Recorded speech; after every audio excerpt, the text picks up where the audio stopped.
and gentlemen, we are live. We are live and back at it again, folks. It's a Monday night, and we're kicking off another weekend wrestling with WWE RAW tonight. It's going to be a fun one, folks. We got lots to talk about, lots to get into. The fallout from Berlin. So strap in, strap on, grab your snacks, grab your feel good, get in that chat, click all the buttons, and welcome to the Wrestling for Life Network. Let's go!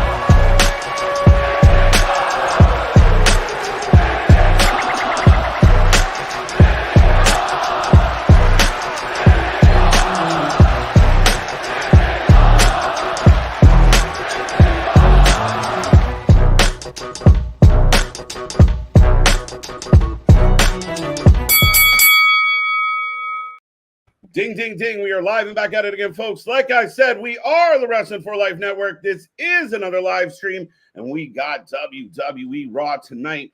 Lots of intrigue, a lot of cards subject to change on this one, folks. So we're going to dive into all of it. We will be here for the next 3 hours or so with all your action, all the reactions. So get in that chat. I hope everyone out there is starting their week off on the great foot. I hope you're happy, healthy, and safe. I see that chat filling up already, so make sure you get in there, join the Wrestling Utopia, click the like button, click the little emoji buttons, whatever they are, reaction buttons, and be a part of the fun, be part of the family. But I will take a second to remind everybody out there, I am Mr. Every Night KJ White, the Iron Man of YouTube, and that is Big Nick. Ladies and gentlemen, boys and girls, children of all ages, the Wrestling for Life Network proudly brings to you its YouTube tag stream champions of the world, the Every Night Delight, KJ White. I'm Big Nick, and yes, my guy, it's a new week in wrestling. It's a new month, and we've even got a new commentary team and everything tonight as well with Monday Night Raw. That's right, Joe Testoroni will be there. And we've got, with Wade. Yeah, so we got a new announced team with Wade. No Michael Cole. They're moving Michael Cole over to Fridays, I think, because the preference ends up being that they want Cole on Netflix. Maybe. Perhaps. But when they get Pat and Cole back together, that's going to be on Netflix. Yeah, that's what I'm thinking, right? So you've moved Cole over to SmackDown. But ladies and gentlemen, thank you for being here. Again, we were here all weekend long with No Mercy, with Bashop Berlin. We're heading towards All Out, the channel that just does not stop. Has been rocking and rolling for the last few weeks of summer here, where we have not been off. But we've had a lot of fun bringing you all the streams, folks. So make sure you be a friend, tell a friend, take this link, share it with everybody. If you're new here, we watch more live wrestling than anybody else. We got Wrestling Court, we got interviews, we got so much more coming your way. We're working on some new concepts, new shows, new fun stuff, plus all your previews, predictions, and the TNA updates from Anthony. Woo! We got lots going on, Nick. Right. Absolutely. But speaking of lots going on, though, too, we've had already kind of a lot of stuff going on with Monday Night Raw as well. Like you mentioned, card subject to change. Bronson Reed is out with the May 19th, so hopefully speedy recovery from all of that and everything. If it weren't for bad luck, I don't think Bronson Reed would have luck at all. That honestly was my first thought when I saw this, because going back to when they were in Australia, right? I mean, again, my first thought was exactly that, my guy, of like, this dude just can't catch a break. They're pumping the hell out of his tires. He's in a big match, and COVID. Fuck. Not that it's like he'll be back, but it's just a pain in the ass. Yeah, and just again, right at that time, the man just squashes Braun Strowman on top of a car, gets into the IC tournament and everything, and then boop, nope, sorry, you're out of the match. Yeah, heartbreaking. So it'll be very interesting how they pivot. I didn't anticipate him winning the IC title tournament. He's a very big candidate, but a very good candidate. But I thought someone else was going to squeeze it out anyway, so it might not hurt him too bad. But yeah, I mean, T's and P's. I hope he's doing well. I hope he's getting all the fluids he needs and all the help. And we'll see him back probably hopefully in a couple weeks. Absolutely. Well, then someone that we just got back to might have already disappeared there with Odyssey Jones. As I guess time of recording right now is the news is abuzz because he's not on the roster page. Now, right before we went live, I did see a report that said Odyssey Jones is alive and well. He's good. Like, no sweat. I mean, people might have jumped off a cliff with this.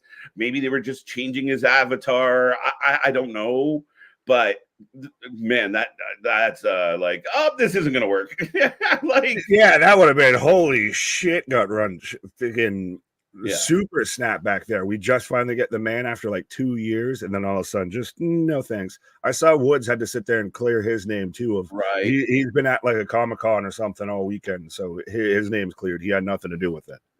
100%. So, no, very interesting. I expect to see Odyssey Jones tonight. So if we don't see him, it will be a talking point. But unless something drastic happened. Maybe Odyssey gave, Bronson the COVID and they fired Odyssey. Oh, God. I have no idea why this is happening. So we will find out tonight, though. Lots to get into as far as the card goes. I'll come back to that in a second. But, so we got Alpha Academy returning to their feud with American Made Alpha. Right. I don't know, whatever we want to call them. But Ivy Nile, Maxine Dupree is a mixed six. I believe so? But do we see Howdy involved in this anymore? What's next for Howdy? I think Howdy moves on. I don't know what the answer to the second part of your question is, but I think he emphatically put Gable to bed right now. Let Gable move on and fuck around with some mid card baby faces.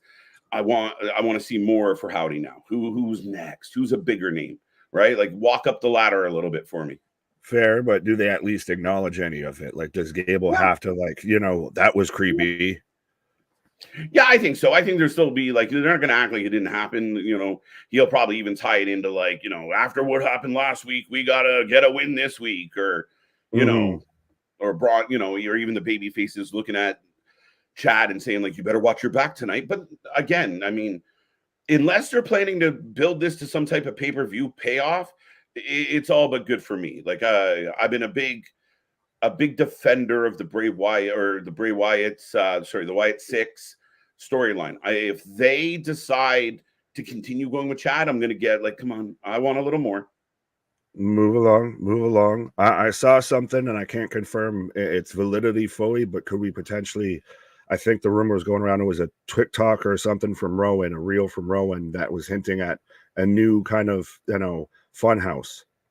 Okay, I'm in. Be interesting to see where they go if they do pull it back into the kind of spooky in the backstage segments a little bit before they go after somebody else. Do they do it kind of like the Judgment Day Hangout Club idea, but they're in it? Maybe. Kind of go that style where it's just where they hang out when they're not wrestling. I don't know. I saw puppets involved. Would there be Nuggies and PS? Nuggies and PlayStations? Right. We're also getting Shayna taking on Zelina Vega. This has kind of been going back and forth. I feel like it's just a way to keep getting damage control back out there, but interesting in this matchup. Sorry, Zelina, it was good to know you. Yeah. You're going by the way of Shazonia. And you mentioned damage control. I know they're also in the tag match against Unholy Union to see who's going to be the number one contenders to take on your new women's tag team champions, Bianca Belair and Jade Cargill. Do you find it funny that they just took the people who lost and threw them right back in the number one contenders match? Are we playing a little bit of blender booking here?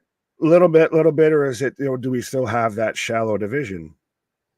Maybe. I mean, that's a valid excuse. It's been kind of shallow, but I mean, I got to imagine we've seen a few teams kicking around that are doing okay. It's very interesting, but I mean, you kind of lean towards now.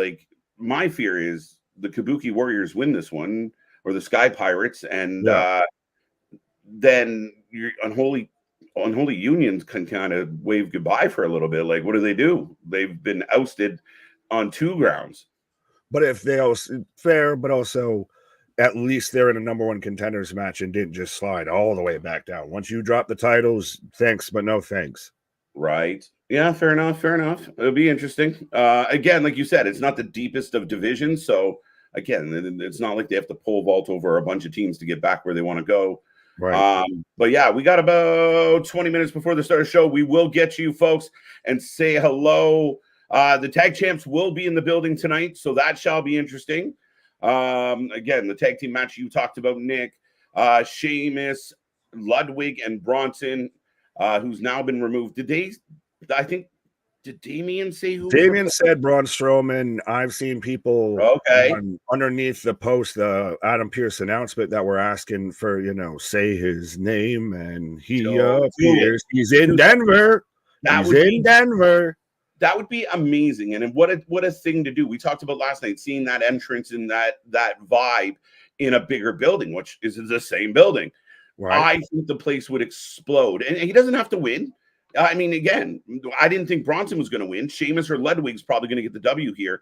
So, yeah, man, I would do it. Shit, we need somebody. Instead of throwing fucking one of Legato out there, fucking throw Joe in it. Yeah, if you throw Braun Strowman in there, does it really get much more exciting or anything like that? Like, it's always nice to see Braun, but if you've got the potential to throw, a Joe Hendry in there, you'd throw in a Joe Hendry there. Yeah, I mean, again, it's a chance. I think it's just an opportunity for a big moment, a big pop, right? Assuming that he's still in Denver, he didn't jump on a plane to go somewhere, but. Right. If they could do it, I'd be sitting there going, this is a chance. Because then they don't have to bring him back. They could explain why he's there. He's filling in for Bronson, He's this guy. He just lost to Ethan Page last night, the NXT champion, but he's taking advantage of this opportunity. The crowd goes nuts for a while. They're probably going to be cheering for him to win. He doesn't win, and then he goes back to his business. You get over Ludwig, too, as the heel in the whole situation, too, because you already had Jay and Sami, two baby faces, qualified. Absolutely. You have Ludwig pin Joe, piss everybody off. Oh, yeah. Yeah. The other triple threat going in this tournament, Dom, Ilja, and Dragon Lee. I want to go Ilja, but I almost wonder if because it's Dom and they took the pin this Saturday and everything, maybe they get a little extra help from Finn or JD or Liv, and they get the sneaky win, because again, then you get two heels, two baby faces. I really like and want to push for Ilja. Ilja could be a guy that could take on Braun Breaker. We just run back those matches like they did in NXT. Dom, though, also isn't, I think, a bad shout for this too, of that, gets back into something after he just lost, to the Terror Twins. You know what? You got a point there. And again, with how much heat they're getting, why not? I mean, even if he gets in and doesn't win the IC title, but just to keep him in and put him in another match next week, that's significant. Again, another opportunity to get the heat. If Liv helps him win, if JD helps him win, they're going to hate him more. Ilja, I mean, that's an easy fix. Bronson can kick him in the face at any point. Right. Well, and also, though, if you get Dom in there, then you get Dom versus Jay, to where they end up getting face to face after the whole, we can go to Waffle House, Rhea. Hey, that's true too. Yeah, point ahead, look smart. Opportunity to have Rhea could come out, kind of like back Jay, like in any interaction. That's not bad. Sorry, Damien. Drew Mackerwood will be on the show tonight as well. This is folks, I see that chat going. We will click on your comments. We will say hello. We're heading towards triple digits already in the pre-show, about 15 minutes away to the start of this one tonight. Sputnik, CM Punk's supposed to be on the show tonight. It is 1 year since they fired him. 1 year ago since they let him go. 1 year ago since the chaos. Would you say it's been a successful year for CM Punk?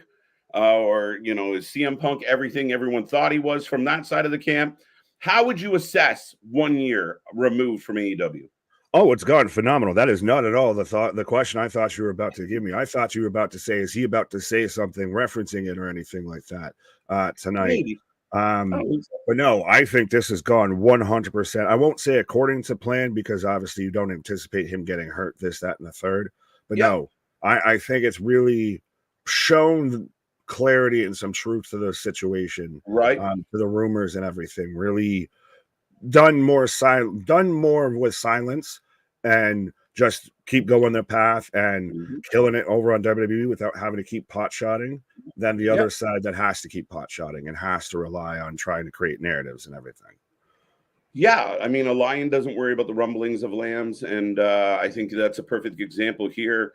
There was a clip going around the internet of Punk at leaving the ring in Berlin and kind of playing around with the cameraman.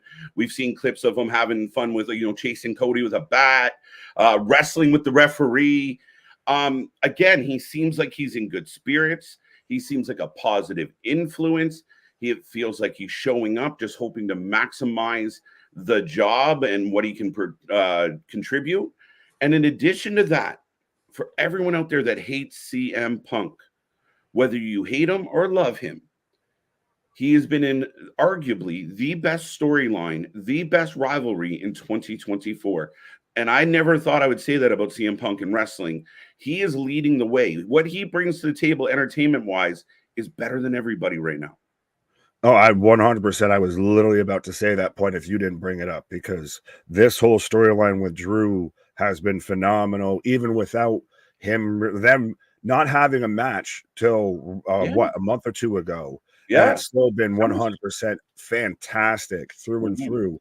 And we're probably not going to see the end of it. And now there's even the talks of potentially a CM Punk versus Gunther at Survivor Series for the world title. I thought this was very interesting if that you could insert along, like you could kind of separate them a little bit, and then you can always tie it back in. Like maybe Punk does get a title shot, and then it's Drew that cost him at that point, and now we're back off and running again. So you don't have to just keep doing it as long as we keep the continuity and the hatred still exists. But Punk feels like he's done. I have a feeling tonight Drew is far from done with CM Punk. Oh, no. If I was CM Punk, I would make sure I have all the medical staff on high alert, that I have taken all of my vitamins. I am limber. I am stretched up because I feel like Drew's going to put a fucking whooping on him. Yeah, I'd put rear view mirrors on my shoulders just so I can see what's behind me. Like, I mean, this has been outstanding. So, yeah, I just wanted to touch on that. And everybody else in the chat who can hear my voice right now, by all means, give your 2 cents on CM Punk. A lot of hatred out there for CM Punk, but I feel like there has been no rumors, no speculation, no talk about any disruption involving CM Punk since he's been with the WWE. Yet the other locker room, we hear there's issues, there's potential problems. Even if the people come out and say it's blown out of proportion, that means it still happened. There was still a confrontation. So everyone said things would get better without him. But I know one thing that the AEW fans and AEW miss a lot in the absence of Punk, and that is all the viewers, fanship, and money that he brings in. Oh, absolutely. 100% the eyes and attention. He is a draw. But speaking of draws, we draw on over to the chat here? Yeah, we are about 10 minutes away from the start of the show, folks. Rolling along through the pre-show. Remember, get in that chat, click all the buttons. Don't forget those little reaction buttons as well. Help that algorithm out. Help us continue to blow this channel up. Good to see you, Bonkers. We touched on that. Yeah, congratulations to Killer Kelly. Killer Kelly's been in and out of wrestling lately, but she has announced that she is pregnant. Yeah, 100% congratulations. That was cool to see. Damien, good to see you. Congratulations to Mine Reed and Killer Kelly. They are expecting a child. There you go. Doubling up. Damien, good to see you. AD, good to see you. Kevin, the new predictions champ. Welcome back, sir. Welcome back. Odds, welcome. Good to see you. Jessica's in the house. How you doing? Nick, reminding everybody, join our Discord. Go follow all our socials as well. All the links are below, folks. ABJ. So for match cards, Zelina, Vega, Shayna Baszler, triple threat, Sheamus, blah, blah, blah, blah, blah, blah. So going through the whole card. How exciting. I'm taking that at face value. So ABJ seems pretty excited for this one. Bronson, yeah. COVID, that's a tough one. Eric, welcome. Boston, welcome back. Welcome back. Slay. Okay. Right? Slay, Queen, slay. Curtis, how you doing? How you doing, sir? Welcome back to the show. Paul Carpenter's with us. Ronnie, Kira, I see Kenny, Eric Tate, 123 Kid, Robert Brown, welcome in, welcome in. Indiana in the building. Let's go. Let's go. We are internationally known. Yeah. Daniel, what up? I feel like at this point we could just start sliding in names and just, they'd still fit in perfectly. Right. Rigo, how's it going? Ronnie, TJ, Curtis, we gotcha. All right, this is getting long. Phil, 316 is back in the house. TJ Ibrahima. Ibrahima. That's a good name. I like that. There you go. RM, Fred Bucks, Andy Barr. Hey guys, love the show. Safit, what up? Like I said, RM, you said 316. Jordan, what up? Hi there. Cody's asking, our code hater. I have a question. Did a wrestler consider himself disqualified after putting his opponent through the table in a normal match? The way they do it in modern wrestling, no. You can throw them into stuff and through things as long as you don't use that item as a weapon. For example, stairs. You can drop your opponent on the stairs. You can't hit them with the stairs. So you can drop somebody through a table. You cannot hit them with said table. But if you set up the table, I don't know. They seem to be okay with it nowadays. Fair enough. Fair enough. MDB back in the house. Freddie Bucks, how you doing? Paul Carpenter. Kevin Owens, my brother. How you doing? Mr. Golfer. Who better than Golfer? Nobody. Canyon. Canyon. Stoner Jesus, may the blunt be with you. Welcome back, sir. How you doing? How you doing? I predict the first match, and I usually get it wrong, so I give up after that. Don't be a quitter. Sean, welcome back. Welcome back. I think we got everybody. Capone's in the house. Cornell, Gary, welcome, welcome, welcome. If you are new here, folks, don't forget we have the super chat, super stickers. If you want to stand out, you can always become a member as well. If you want to guarantee we click on your comment, make sure you use those super chats and super stickers. We do our best. We click on more chat messages than any other channel out there, but it gets a little hectic. Right. But we got Natalia in the chat here. The last boat. Welcome everyone to Monday Night Raw. I like that. The last boat. Propunzo, are we getting ready for that traditional WWE taking the month of September off? I don't think so, because you've got a new commentary team. You're still going into Bad Blood. Then again, is Bad Blood end of September or is it October? October, early October. Fair enough. So we got a few weeks. But still, you've got a new commentary team. You've got stuff changing around with TV deals and everything like that. I don't think that they're going to be taking their foot off the pedal here. No, I don't think so. I don't think the intent is like, oh, football's coming back, kids are going back to school, things are about to change, summer's over. No, I mean, again, it used to be fall sweepstakes. If you're old enough, you remember that, where, you know, they were all fighting for those fall ratings. I think if anything else, the show should pick it up. I mean, you're going to have more competition, but you also have more people at home sitting around chilling. So I don't expect it. New announced team, like you said, they're trying to build momentum as they head into Bad Blood. They're trying to build momentum heading into Netflix. They're trying to build momentum into going, you know, Fox switching, going into C-Dub with NXT. There's a lot cooking. They're not going to mail it in. December they might, but we'll talk about that. Right. But where was it? Oh, Christian, what up? James and KC, I just got the same stuff to sip on. There you go. Christopher Rotz, I think that's a new name, saying, hey guys, I hope you enjoy Monday Night Raw. Tonight it should be a good show. Do you think Liv versus Rhea going to happen at Bad Blood? I hope so. I think you and Anthony, I think it might have been more Anthony initially talked about it during the prediction show and everything for Bash, and mentioned that being a match for Bad Blood. And I don't think it sounds like a bad idea now, because even after Rhea's gotten the win at Bash, she can afford another loss there. So ping pong. Hey, listen, honestly, I put him in a cell. Fuck it. Put him in the cell. Again, it will be like a punishment. Like Liv's being an asshole, and then Pierce says, all right, you know what? You're going to have a match in a cell. And she's like, oh no. But then when it comes time for the match, the heel runs around. She has Dom hiding under the ring or some shit. So she has an advantage. Like, I think it could work. I really think it could work. Oh, I think it would be fun as hell. Or even if they actually go to where Rhea brutalizes her in this goddamn cell and just beats her from pillar to goddamn post. Liv get a bit of color to make her a little. Oh yeah, you can't run now, especially that blonde hair gets a little color and see it. That's gonna 100% really look good on that TV. Yeah, let's go. I'm in. Triple digits in the chat, by the way. Let's double that up. Let's get to 200. So everybody out there, go email, go message, go text, smoke screen, do whatever you got to do. Get one friend each, and we'll be at 200. Let's double up. There you go. Blaze Trip and Luna Trip. Speaking of doubling up, we're doubling up in names too now here with Yo Wrestling Bros, Monday Night Wrestling 4 Live. Too sweet. Absolutely. Looking at about 4 minutes now, folks. 4 minutes. Right. And shut up, Paul becoming a member for 9 months due to the WWE drafts ruined tag teams. Was it a boy or girl, Paul? Was it a boy or girl? How did that turn out? What's the Wrestling for Life baby look like? Oh, God. Chris Carmichael, what's up? We didn't even answer his question. Oh, what was the question? Shit. Do the WWE drafts ruin tag teams? When they split them up, yes. I mean, the draft, the draft ruins a lot of things, but no, not specifically. The problem with the tag team division, at least in WWE, is the guy that ran it for years didn't like it, didn't care for tag team wrestling, which is unfortunate. But I do believe there's an emphasis being put on tag team wrestling now. It's a bit of a correct. The problem in the other tag team division is the team that is trying to keep everyone else down to prove that they're the best of a generation. And that's not how you go about business, but that's what's wrong with that tag team division. What? Steve G, what WWE draft means absolute nothing. It's ratings boost only, means nothing. Facts. Not even going to argue with them.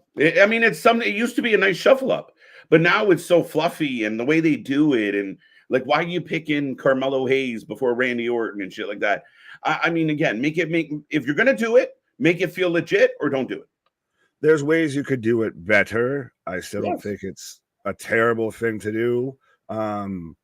It does get interesting though, because how much does stuff really shake up versus it just kind of, you say you did some things that don't really pan out in the wash.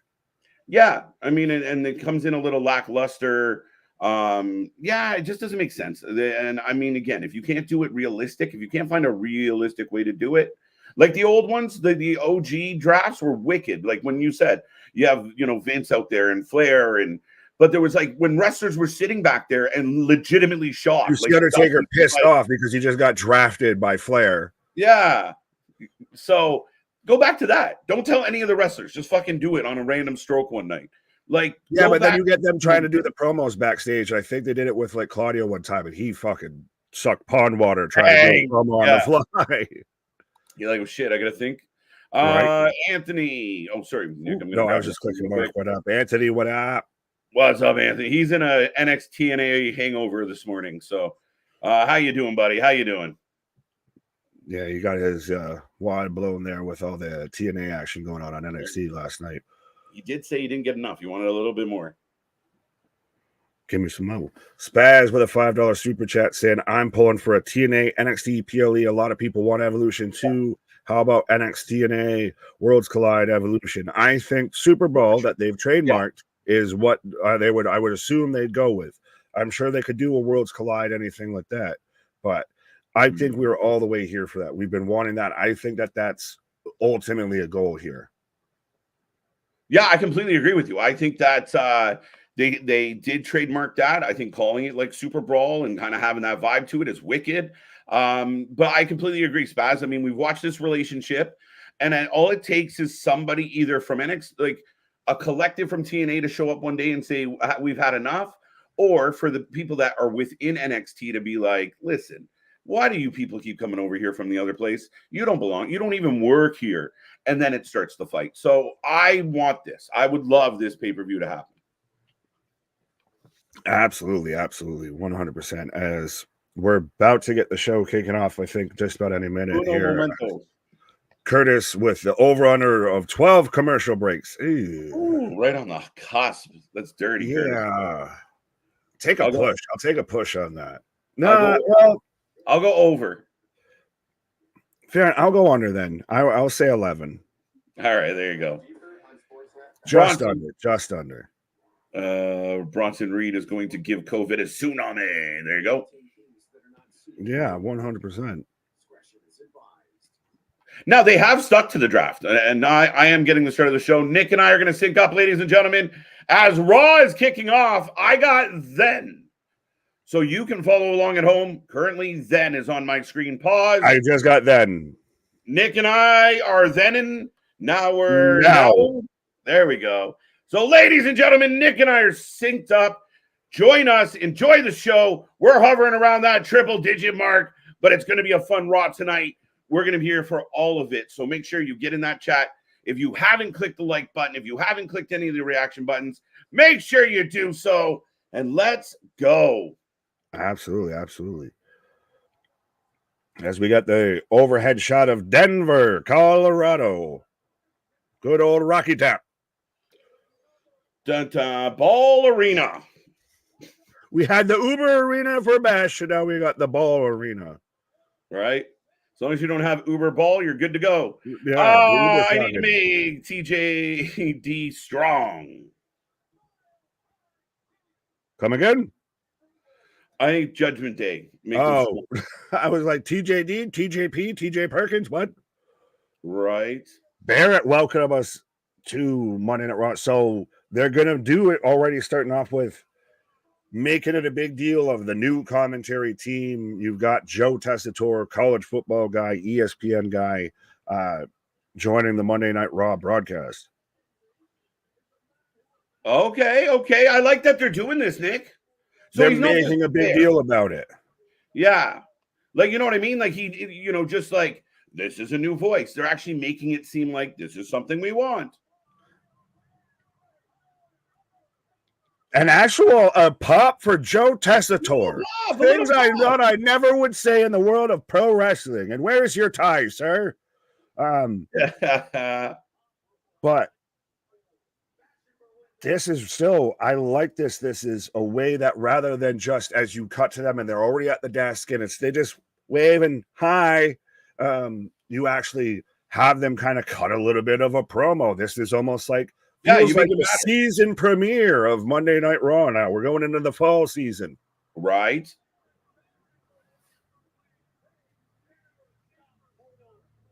Joe's going to add some nice flavor. Honestly, I don't know, guys. I'm holding out opinion.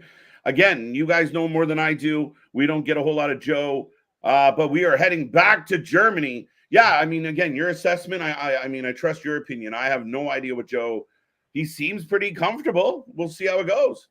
He's kind of works that play-by-play / color guy for like college football. So I think hopefully he can kind of translate well. And there's people, that's part of why they were saying that Corey went to SmackDown instead of him staying on Raw with Joe, was because more of just they had been pulling for Joe to kind of have the leadish spot a little bit, be the play-by-play guy. So, yeah. And I think that it is really going to show. It's going to be a test. It's going to be a test 100% because we've seen guys that like a Jimmy, Adnan Verk, a Mike Adamle that have thought that they were going to do it and then flamed out quickly. But he's out here already cutting a promo and everything, getting a little bit of a pop. Again, you know what the wrestling fans are like. They're going to instantly listen to him and see where he's at. Like guys like Jimmy came in and thought, well, I'll just call what I see. Not really getting ready for like, you should probably know what the moves are, right? You know what I mean? Like you got to come in with that energy. You got to be on the ball. Wrestling fans aren't overly patient. So, I mean, if they find a way to, if he's dialed in, again, as long as he's got energy and he doesn't get in the way, I'm good with him. Right. Warning, welcome. Saying going to be a good commentary team. So far, I like it. Then again, they just got a bit of a promo. We'll see. I think he is a bit of a wrestling fan as well. You even had Michael Cole putting him over, but he's got to do that with everybody. But he's an established guy, so I'm giving it a chance. I still wish they could have gotten back Morrow. I mean, again, and I mean, shout out to Maple Leaf Pro for snagging up Motto, but I wish they could have gone back, especially with this opening. Now I don't know if they even thought about it, but I mean, again, he was a hell of an announcer as far as keeping the energy there. Right.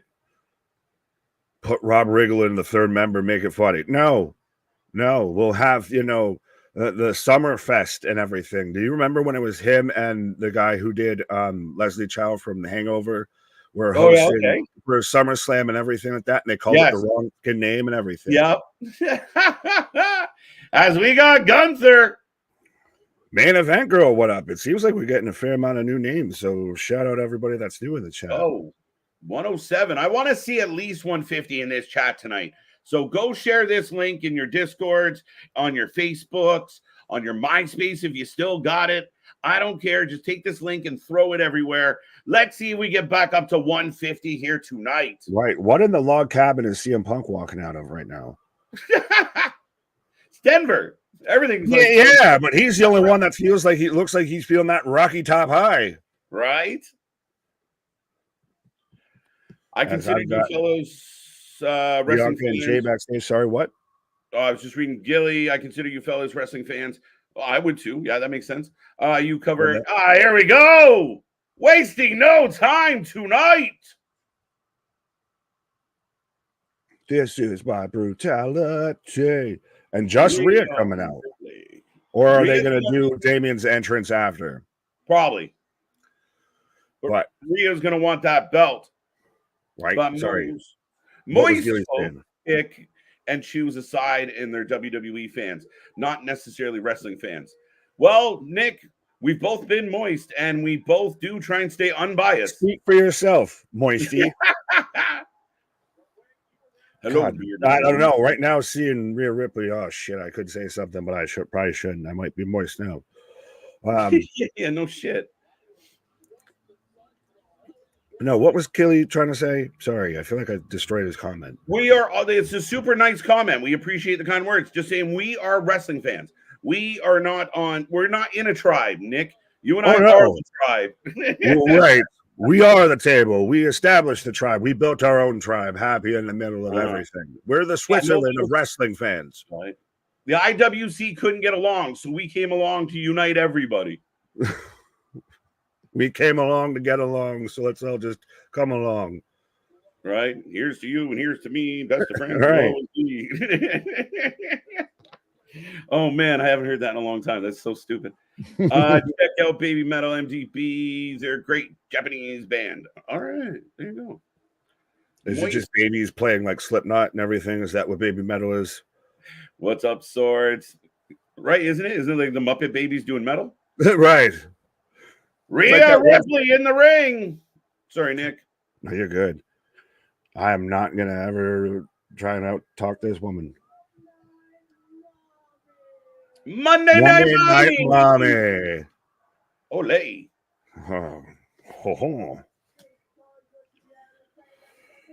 Ronan, what up? Let's speed this up. So sick of Rhea. Really? 360. Ooh, sick of her? Really? 316 said. Come on. Come on. Really? We're sick of Rhea? I mean, I understand some other people, but Rhea? I feel like she's the Roman Reigns of the women's division. I mean, she's going to just be there. She's goddamn good at what she does. She's kind of the women's division a bit. Well, and she was out hurt for a hot minute. Yeah, she's just only been back a couple. She's, what, 2 months at most? Not even. She came back leading into this pay-per-view. So, just a month. Yeah. So, at best. Mm-hmm. Yeah, we didn't anticipate the bloodline in Berlin. We didn't. It was kind of funny. When I suggested it, everybody yelled at me for suggesting it. Like, don't be stupid. I was wrong. Okay. Ask and ye shall receive. We get Dom Dom, not Liv. Well, you sure. Oh. I thought they were both going to show up together here. I know we got Dom's music, but I was expecting them to, show up. Oh, look at this man's eyes. Shiner. I know some people were showing around a picture that during that match, he kind of started to get one, but god damn does that look. Oh, you even got the red. Oh, that's rough, my guy. Something caught him. Oh, yeah, but he's even starting to live as not, and he can't even get 2 words out before they're losing their minds. I like it, though, now, because it's getting under his skin, so they do it more and more. Right. It's Tom and Nick coming out, folks. Right. It's Tom and Nick. Oh. Stop zooming in on that shit, please. Yeah. I'd like to eat at some point this evening. He kind of looks badass with the blood eye. Gives him some street cred. No, he looks like fucking the guy that's in the gang that just is the one that everyone beats up, and he just, fucked up, and so that's why he got his ass whooped. Like, he's got to show back up of, man, I fucked up.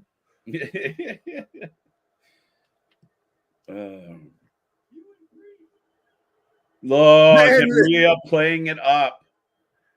But in the second, they even jump even louder with the reaction the second he starts to talk. Mommy. Chance. Dirty Dom. Yeah, he's not happy. Dom getting heat from the crowd is my favorite part of every single week, says AD. We were jet lagged, so he's making excuses for why they lost. Rhea's injury was kayfabe. No. No. She was legit hurt. Legitimately injured. Yeah.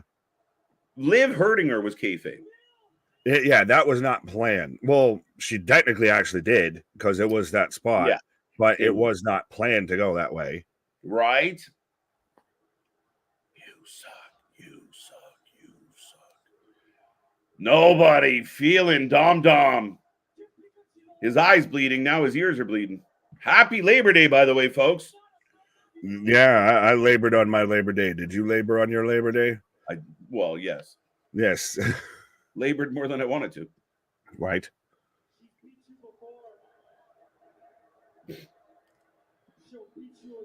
She's beat you before.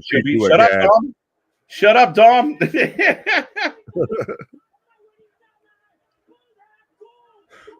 Alex, someone farted on Dom's pillow. I can kind of hear you. Maybe that's the goal, Nick. Liv and Dom both get belts. Oh. El Stupido. Pendejo. Is that what she said? I don't know. I'm saying it. Oh, I thought she called him stupid. All of the above? I'll face her anytime, anywhere. We could get something, though. I don't think Liv would ask for a Hell in a Cell, but shit. No, the heel shouldn't ask for that. You don't want me to repeat myself. Oh, back elbow, Liv's here. Oh, my God, Liv's here. Just ate the second. Rhea got spidey senses. She got thoughty senses. She can just sense a thoughty and just back elbow. Rhea hooked in the rope. Look. The same thing that happened to Priest a bit, just on the bottom rope.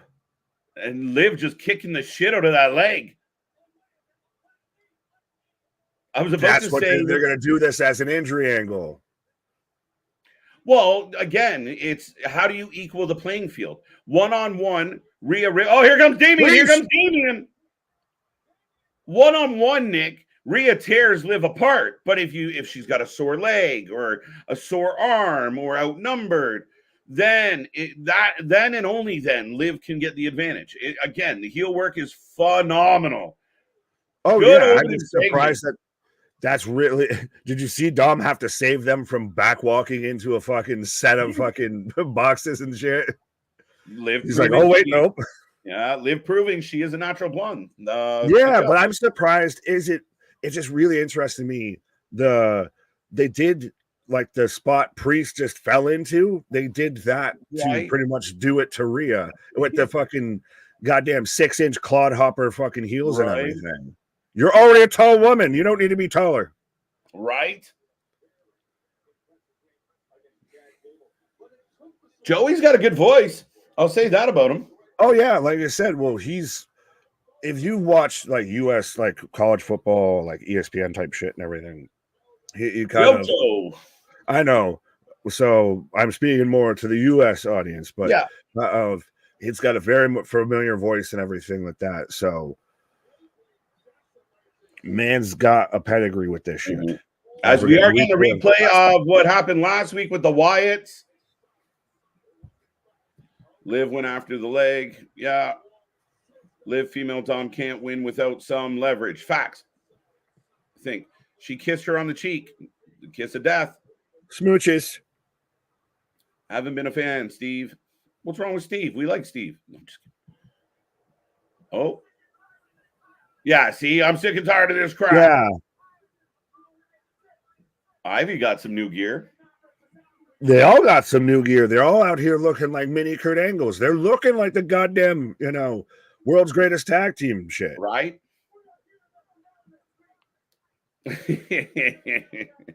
Chad Gable really looks more and more like if Scott D'Amore and Kurt Angle had a child. Right? He's got like Scott D'Amore face. Right. I'm not going to read that, but and some ladies probably, but everybody. Oh shit! Thank you, Coach. May I have another? Was it me, or is there a little extra something on that slap? All right. The camera guy almost probably ate shit there, just randomly looking at the ceiling. Right. I like these walking through backstage, walking through gorilla shots and everything. Mm-hmm. I think, look, Ivy looks amazing. This looks like American Gladiator, my guy. It really does. That's Wrath, Laser, and Blazer. Laser, Blazer. When do they do the fucking giant Q-tip shit on the podiums and everything? Joust. No, what I liked was what the fuck was it called? The sphere where they were running around. Giant hamster wheel? Yeah, the fucking gyro spear. I like the things where you had to dodge the dude up on the top with a Gatling gun of fucking tennis balls to just That was the fucking D-Day replay. Tavon knows wrestling. Question: do y'all act like the fact that they don't make Uncle Howdy look like he's unstoppable for us and he can actually fight? Or do y'all want him more OP like how The Fiend was? No, as we're on commercial break number 1, so perfect timing for this question. No, he 100% should be a believable character and everything like that. That was part of the issue with The Fiend, I felt, is because he was so OP, he couldn't be touched. And then when he did get touched and got beat by Goldberg and fucking Seth Rollins and shit, and made to look beatable, everything fell within itself. It was a house of cards. Yeah, 100%. Again, it's hard to maintain, and they've only done it really well with a couple people in the history of wrestling where you're almost unbreakable, like a Kane, like an Undertaker. Very strategic ways where they take the blemish. Bray being, omnipresent all the way across the board, it did hinder that gimmick. So, yeah, let Bo get in there and just be a crazy person. Let this be a cult. Let this be real people. Like I keep saying, like the strangers, like the Purge. They just show up at your door, and for no other reason, you just happen to be home. Yeah, exactly. And well, it is interesting. I think it does lean towards that of the fact that they went after a Chad Gable to start off with. They didn't go at a main eventer. They didn't go at a title contender or a title holder, well, kind of contender, but they went at, something that was more realistic based, grounded in everything of, well, you were used to be the one that says thank you and everything, and you turned on your family, and we're a bunch of rejects from other families. So we're going to make sure that that's vindicated. That's justified. Yeah. And I mean, again, I think it was a nice, just welcome back type feud, a little issue. And again, we're not sure if it's even done yet, but I think it was a good way, the crowd was going to cheer. I think at, some point, like we saw with the Wyatt family, they will dig into a baby face and kind of change their direction. They're just letting the fans get over kind of the nostalgia pop and the sentimentality of it. And again, it's been a good start. It's been interesting. I'm not bored with it. Again, not dug right in, but this is a marathon, not a sprint. Fair enough. As Warren, that was incredible by Gable. No, Jim saying go back and watch Dominik's first match. That now was unbelievable. It's still funny if this is the same guy we were like, please send him to NXT. Yeah. And now he's the heat magnet on Monday Night Raw. Mm-hmm. Yeah, no, I mean, again, him as an uber babyface with his dad was stale, wasn't working. Dom didn't have any personality. And all it took was Rhea Ripley kicking the shit out of him, apparently. Right. I want you to read that one. That the slap KJ want to do to Dave. No violence. It's all. I plead the fifth. You're not gonna go, Cornette and Santino or anything like that. No Ace Steel in the Bucks or anything. There is some days I just want to strangle them, but that's not allowed. A.B. Johnson saying season premiere of Raw. Well, it feels that way. 420 Dreamer. How you doing? What's up? What up?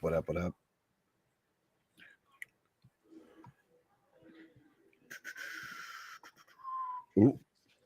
Curtis saying update beginning next week for the next 3 weeks. Raw, NXT, and SmackDown won't be all on USA Network. Yeah, one-stop shopping, just like how we're one-stop shopping when it comes to all things wrestling. Right. And we are back in the back with Rhea and Damian. Rhea's favoring that leg, trying to refuse help.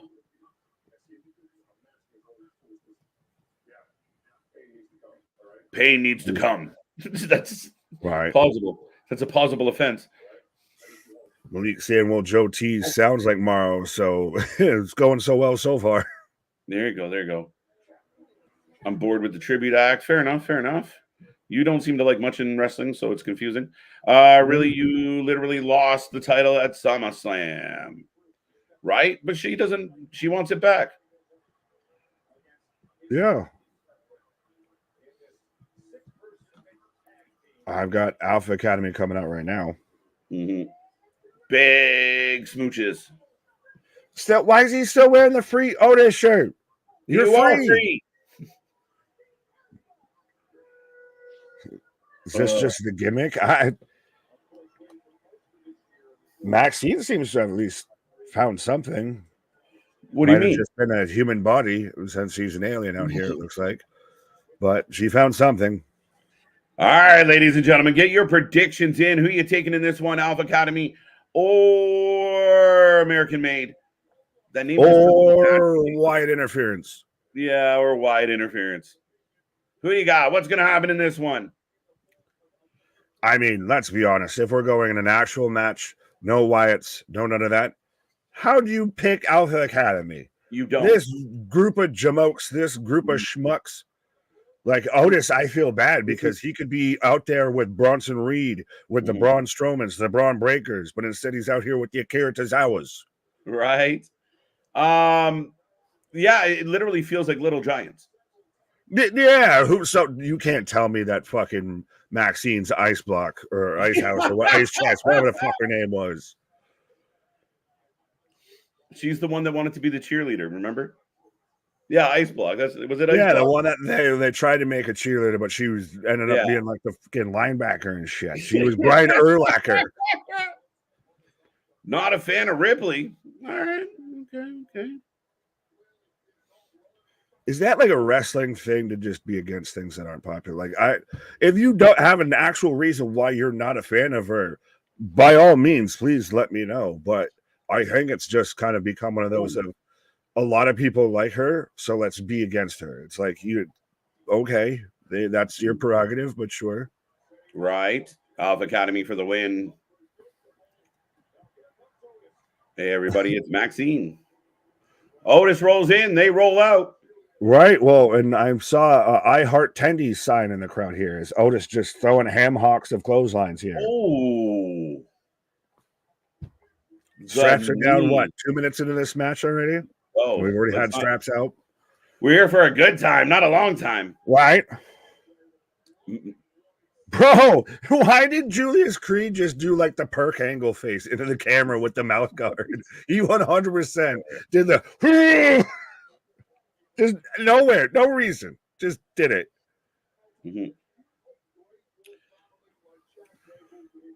Telling you, if Alpha Academy came out to Angle's music, it would be awesome. It was like, well, Alpha Academy and Chad's music was kind of leaning into that a little bit, but I think it's changed now. 100%. And yeah, well, there's still the whole thing of, to me, Chad Gable should have been when they did the whole, Kurt Angle's son gimmick that Jason Jordan got. It should have been Chad Gable because goddamn, if those two aren't, two peas in a pod, I feel. Right. So that would have made sense. Maxine just Jumping on her like a thundercat. Whole little shotgun dropkick there. And she's already back out. She did her 3 moves of doom, and she's back out. It. She did her my moment. I got my pop. I did my things. Right. She put in her work. Did you? Because that was just a weapon in this match. He's not even a competitor. He's just a weapon. He's an accessory. Yeah, I feel bad for Otis because Otis is kind of going this alone. You know what I mean? This is why I thought that before we were getting the whole Creed brothers and everything, we were going to get, Otis and Gable paired off on their own. Right.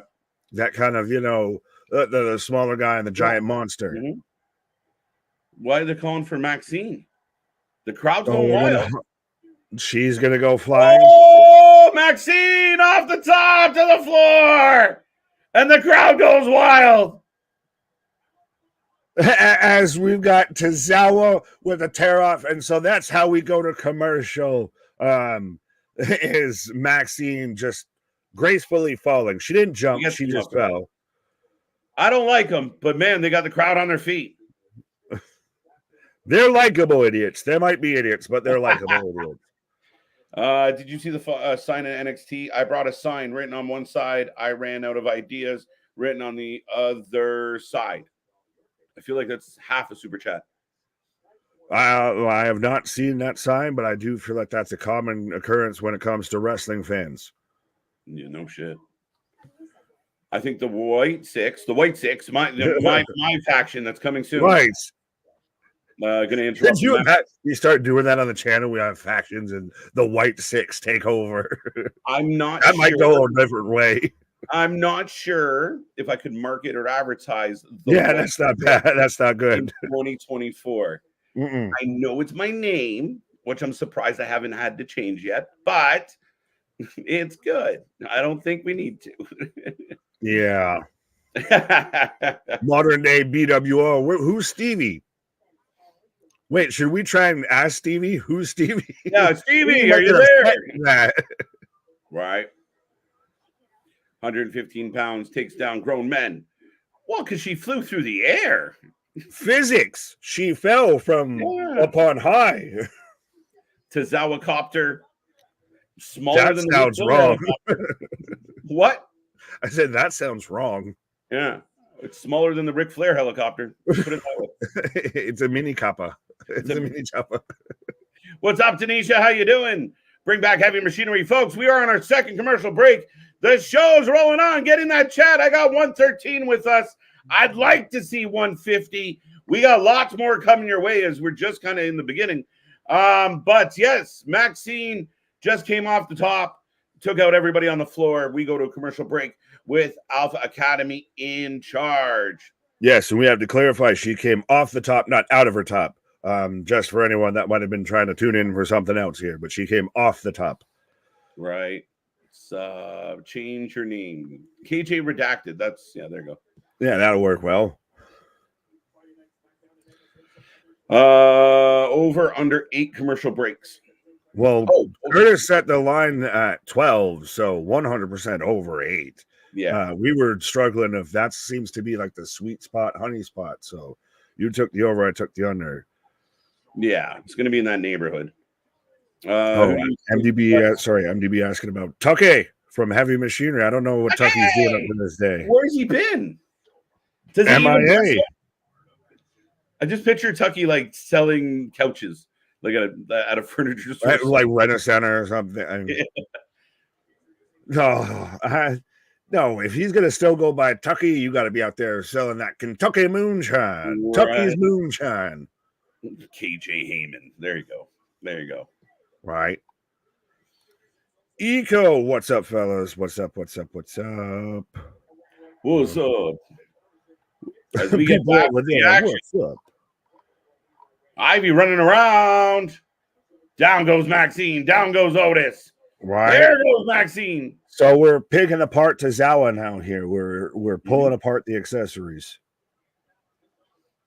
Maxine sometimes looks like Ivy's beating up a bendy straw. I told you she does. All due respect to the woman, she does not look like she's of this earth. She looks like she's like something else playing a person. Alexa, you don't look that glazed over in the eyes and shit like that normally. Right. Oh, big DDT. What counts into a DDT? Hey, people can say whatever the fuck they want about this match is decent, but you say whatever you want about Alpha Academy, the crowd is reacting to everything they're doing. Yeah. Get hot tag. Butterball running.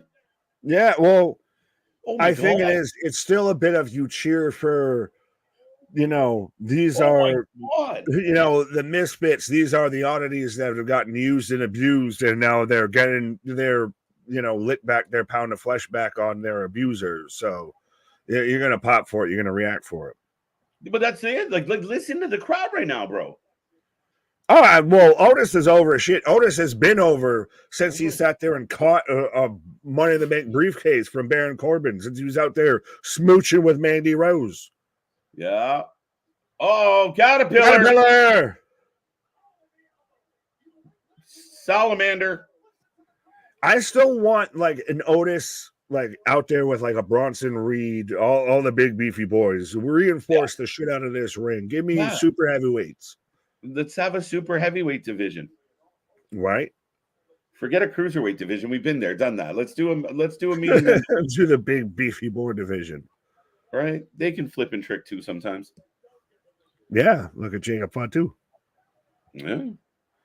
IWC Trios champ, Kayfabe, J-Fabe, Vast, Nick, Vast. I'm Vast now. Is that Vast. because we're in Germany, in Berlin? I'm now Vast. Oh, up and over. And Inevitable Tony. All right, I like it. Rings into Tony chat. Rings. Tony Rings. Tony Rings. Rings. Made him sound like the Goomba. Tony Rings. Oh, he caught him. Cesaro was in trouble. Oh! On the floor. Down in the belly overhead. Why is this match so good? And then just each from Otis. Brutus up top. Cannonball. All right. Now you can't hit a cannonball onto Chris Farley. Right. Oh, Maxine's in trouble now. So we're going to come down to Maxine and Ivy Nile. Maxine's going to get the pin, bro. No way. No way, bro. No way. Hooks the leg. Fish. Oh, whoa. Shit. Fishman suplexed. What? That's not normal. Normal people don't do that. I told you she's a bendy straw. No, she's an alien. She's out there, sugar water. Look, she's the fucking shit from Men in Black. Now she's hulking up. Yes, because she's like, this is how I saw it on the nostalgia films. So what do we call the backwards worm? The blonde worm? You're going the wrong way, sweetie. I'm kidding, ladies. We love you. And Chad, distraction. The choke behind the back. That's so... I'm trying to see if that would physically make sense. It does. It would suck. I know, but I'm just like, it's so like you don't see anyone else do some shit like that. No. So that's why I'm like, does that actually work? Because you get your bullshit holds of like, I crossed your legs and now it suddenly hurts more. No.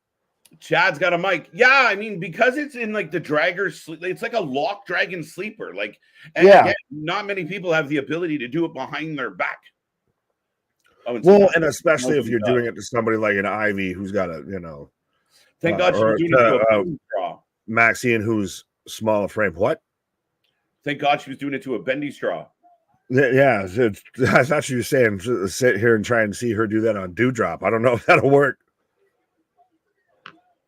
Okay. Last week was supposed to be a classic one-on-one, so Chad's not done with Bo. Oh, that's a bad idea, bro. Just leave while you're still behind. You managed to leave, so just stay gone.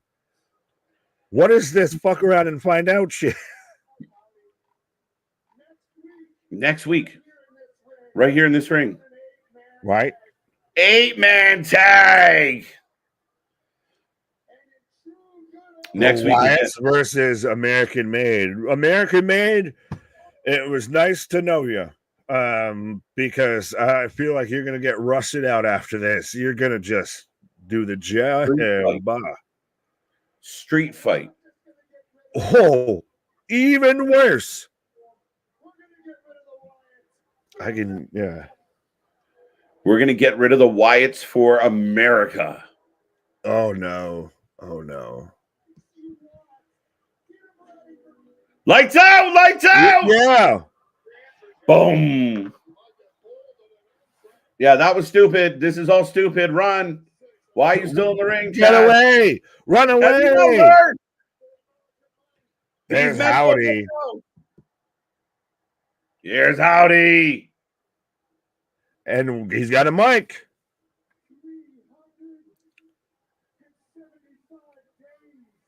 $375 days.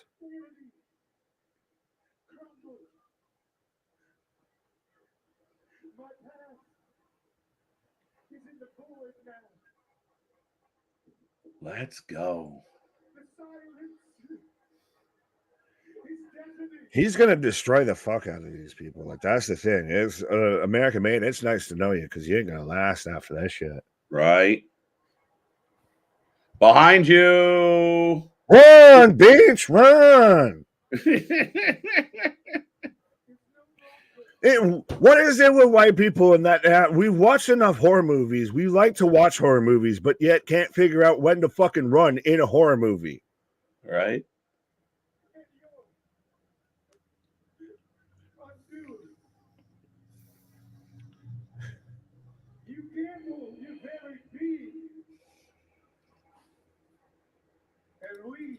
What? We will collect the debt. Here's the rest. But that's been part of this whole reasoning of why he's going after Gable and everything like that. Of we're collecting debts out here, motherfucker, and it's time to pay the piper. There you go. So, yeah, no, you're 100% right. So, essentially a street fight next week. 8-person street fight is, I think, unless he said street fries. I don't know. He's like, you want to all get street fries? We'll go get some shawarma. Right? Oh, dude, I'd kill for some shawarma. Alexa joins the White Sox tonight. The White Sox? The White Sicks. No, she won't do it tonight, but if anyone's going to join the Wyatt Sicks to become the sixth, it would be during a street fight where the odd numbers are even. The numbers would be the same still. So then again, you would get somebody would show up to give them the advantage. I don't think they need someone to show up there to get the advantage. I get what you're saying, but I still don't think that Alexa is going to be part of this. Maybe she is, and I'll happily eat my words if she is. But I still think that they just leave it as is. And Chad Gable, sorry about your damn luck, because you're about to get your ass whooped the next week. Because to actually see all of the Wyatt Sicks in a match at the same time in a street fight of all things, oh, you done fucked up, Aaron. Why are you going to sit there and challenge the devil on his playground? Yeah, it should be fun. I'm looking forward to it. I'm looking forward to him getting into it. It was good to hear Bo talk. Again, talking in riddles, but at the same time, again, interesting. This now, to me, a street fight would have to be the blow off. So one more beating for American Made before we move on from this. Right. You would hope so. You would hope so. Break number 3. Lady B is saying Chad is Team America World Police. America. Yeah. Coming again to save the Wyatt Sicks. Yeah, America. Yeah, how are we feeling so far about the Monday Night Raw, the season premiere, the new commentary team with Joe Tessitore, Wade Barrett, the fallout from Baszler Berlin as we're tipping towards the first hour of Monday Night Raw here. Yeah, I think, funny, doing what we do, I haven't heard him a lot. When I do hear him, he seems okay. Guess that's a good thing. He hasn't fucked up enough. Right. I haven't noticed anything that jumps out. He seems like he's got good energy. He seems, again, you're used to him with college football. He's definitely got that on air kind of voice to him. So, I mean, again, I haven't noticed him a shit ton, but full marks for me so far. Hasn't hurt the show. That's a good thing. You knew, and you didn't take away from anything. He's not wearing a lucha mask. Yeah, not a sock puppet. Lisa Smith saying, I think Ludwig von Kaiser to win tonight. Yes. Do you like the fact that they're leaving the other spot, like Bronson's spot, a question mark? They literally TBD'd it.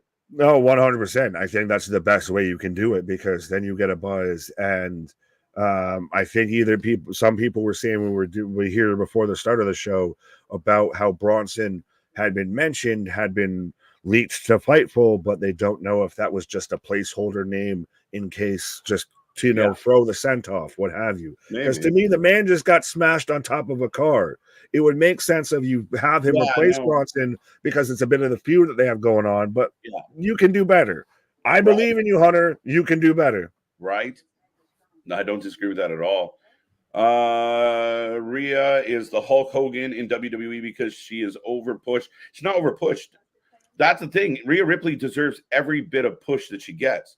I mean, I don't know what you want from a female wrestler. Like, she is the entire package. Big, strong, decent with the mic, strong promo, great personality, over as fuck, to the point where you couldn't make her a heel anymore because the fans are so into her.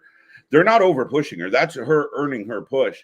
She isn't by no means being shoved down our throat in a way that she has not earned. And, we're not that lucky. Yeah. I was just going to say I don't know where this imaginary line comes into play of when someone starts to actually get a push, that they're pushed too much, versus when they aren't getting a push, they're not pushed enough. Like, there's this weird, like, thin line that some wrestling fans, and 100% 316, if that's the way you feel, you're entitled to your opinion. I disagree so there's that thin line of you're pushing them, but so why does it become all of a sudden over push? Why? Just because they're actually getting pushed? Like, and where's the differentiator?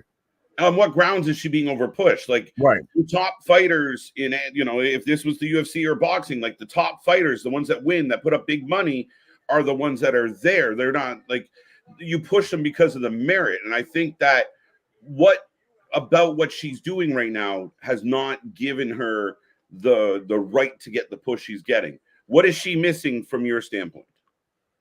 Facts.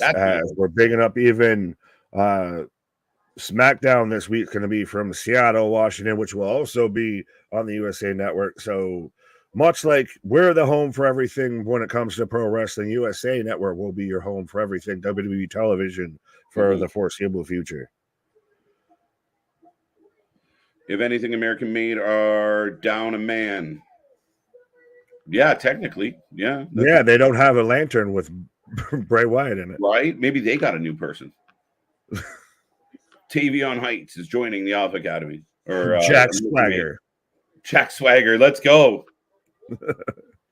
I'm guessing Nikki competes and Bo sits out. Yes. I would assume. Oh, no, but if Chad's going to be in there, Bo should be in there. So it will be Bo. So no, who would sit out? Gacy, maybe? No, it's got to be Bo then. Why would Bo sit out? Again, you because it doesn't make sense for like Dexter Lumis to sit out. Yeah, but it doesn't make sense for Bo to sit out. The challenge was for He's Bo. Uncle Howdy. He's the but the beef is with Bo. Like, now, bitch, I beat you. I beat you. Who's underneath me to get back to me? Yeah, but I mean, they've already done that. Like, this is like they're having the big street fight, and he called out Howdy specifically. I imagine one of the lesser lights would sit on the sidelines. Then it'd be probably Gacy. Fuck. Shayna Sorry, bud. Break number 3. What happened to Bronson Reed? He has COVID. I don't know. The May 19th. Yes, we don't call them Pure Fusion Collective. We call them Shazonia. It's true. Action Jackson, what up? Oh, Spaz with another goddamn super chat. We need a Team Canada to face American made. I say Cammy, Sammy. I just made them a couple. Cammy, right? Chelsea, and Alexander from TNA. So you have to import talent from other companies Right. to make Team Canada. I want to take the Scott D'Amore role in that team. Let's go. KJ Destroyer. Yeah, fucking A. Thank you again, Spaz. We appreciate all the generosity, my friend. Right. Kaiser to win tonight, bounce back. That's a good shout. I think you said Kaiser earlier tonight as well. It makes sense a bit, and you get the heel heat and everything. We've already got 2 baby faces going into the match. I love this comment. Can I get a collective witness? Right. But folks, let us know who you got, whether you're taking Shayna Baszler or Zelina Vega in this match right now, as this is a little bit of Zelina's comeback from her injury, what have you, her hyperextension from shaking hands with Braun Strowman. And it's always been interesting with Zelina since Backlash in Puerto Rico. There's been this like push behind her a bit, like there's a fan base that wants to see her get pushed, but I don't quite get where. Again, she's in, she's a nice mid card. She'll give you a match like this one that's really good. I got nothing against Zelina Vega, but again, it's a shark tank of talent. So she'll find her spots. She does have a fan base. She does have a following. The fans like her to an extent. Again, not everybody can be at the top of the division. She's perfectly fine. Again, the fact that she's getting booked right now, I mean, is better than not. Fair enough. Well, as we vitamin break, as we go to commercial break, got Zelina for the win, Shayna for the win. Why are you talking about politics, Ronan? I don't know how we're talking about that. What? Zelina wins with a roll up. Shayna for the win, Zelina for the win. Yeah. So split decision. Right. Zelina a favorite. I think Shayna's taken. This one. I don't imagine PFC is going to lose anything anytime soon. Zelina outnumbered 3-1, outsized by all of them. Yeah, and you still Shayna's former NXT Women's World Champion. Like again, Shayna's at one point one of those that was considered to be challenging for the like actual world titles. So. No, I mean, again, you're trying to build up this new women's heel faction. I like it. I think it's good. I think, other than the name, it's a great decision to put these 3 women together and see where they can go with this, Nick. I like the choice. I like the booking. And now we'll see. Now you got to feed them some baby faces. So, Zelina, you're up. Right.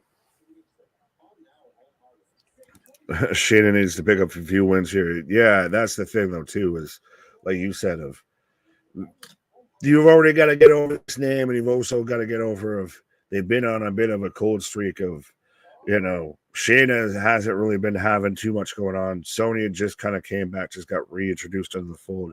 And Zoe Starks, she's been talented, but she hasn't really caught too much since kind of when she was in NXT and having that feud with Nikita Lyons and everything, which tells you how long that's been going on. It's been a hot minute. So, yeah, interesting. Again, having a plethora of talent. Somebody asked about, the idea of AJ Styles being a mid-carder. And realistically, main event name currently, as he stands right now, he is in the mid-card division. Like, he is in the middle of the pack. Could he jump up to a main event and give a Cody a match? Yeah. But, again, he's not in the standing he used to be.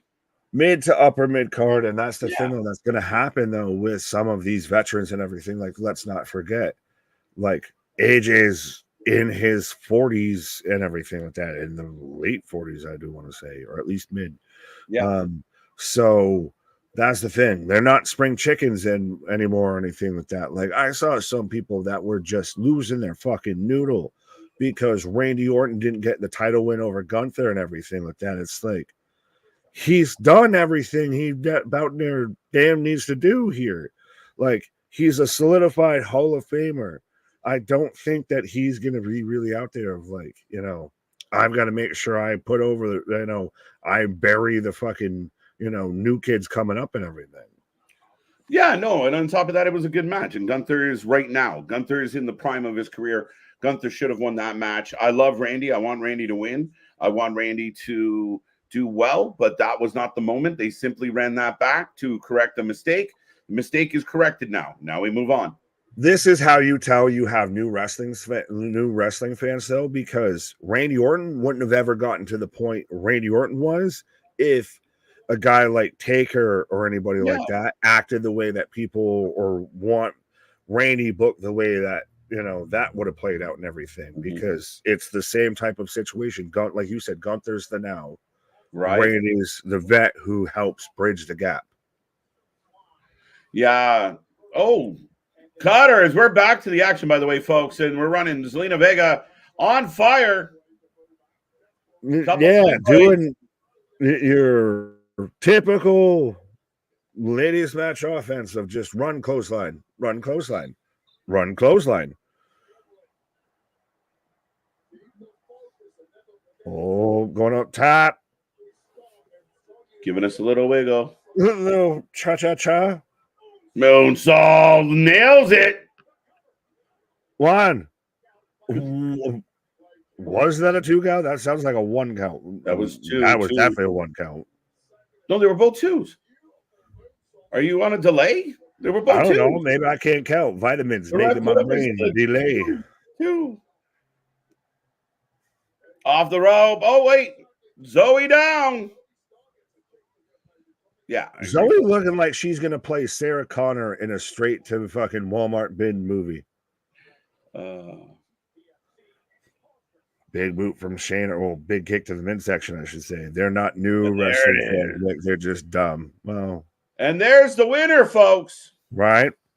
Shayna Baszler getting the win. Help from her newfound friends.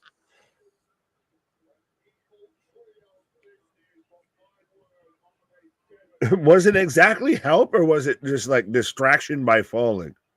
Well, she came out. No, they had the Zoe jumped up on the apron. Is your TV working? Yes. Stop it. And this is the setup. Oh, Bird Lady. Caw. Big forearm.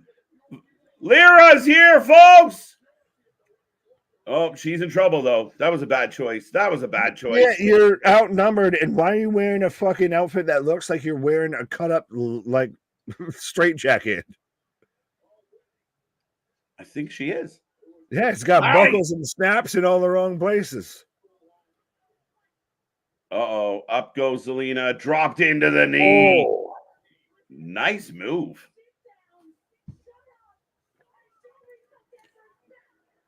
I like this. Good heat. Sonya's good as a talker. Remember, even when she was GM and everything like that, doing that, you know, kind of split, you know, household GM-ship with, you know, Adam Pearce and everything. She held her own. She's good on the mic. She's a good talker. Mm-hmm. Oh, good. Starting 9/13 SmackDown on here at the same time as you guys. What am I missing in that? I don't know. I don't know if I want to know. This is good. This is good. This is really good. They're doing Lady Bullet Club. Shoot your shot. It's Lady Bullet Club. Let's go. Let's go. Yeah, just give them a better fucking name. Yeah, I mean, P.F. Chang is probably not the way to go. Rhea's got a crutch. No longer leaning on Dom. She needed a crutch. I was going to say it. It's not named Dominik Mysterio. Right. He counted 3. Nick counted 1. The ref counted 2.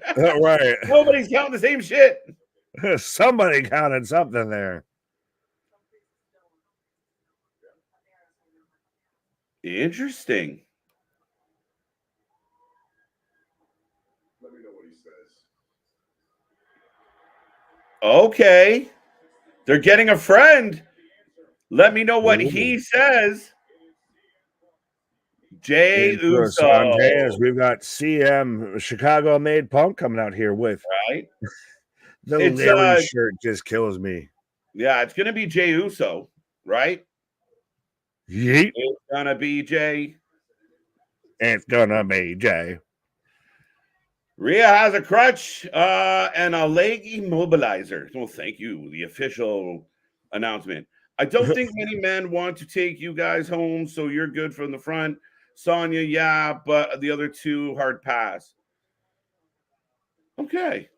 I thought Boston, context is king at times, my guy. Yeah, I know what he's saying, but again, being that many of us are not of the right gender to I mean, if anybody out there wants to take me home, I'm fine. I'm taking. Yeah, I'm just happy. Give me 3 hots in the cot. I'm good. Oh, I'm just happy with the meal. I'm good. Right. Yeah. I'm like a dog. Just feed me and I'm good. Right. KJ and Nick, they're damaging Jay's character, how he's supposed to stand on his own and be independent. Instead, they're making him look like a puppy chasing. No.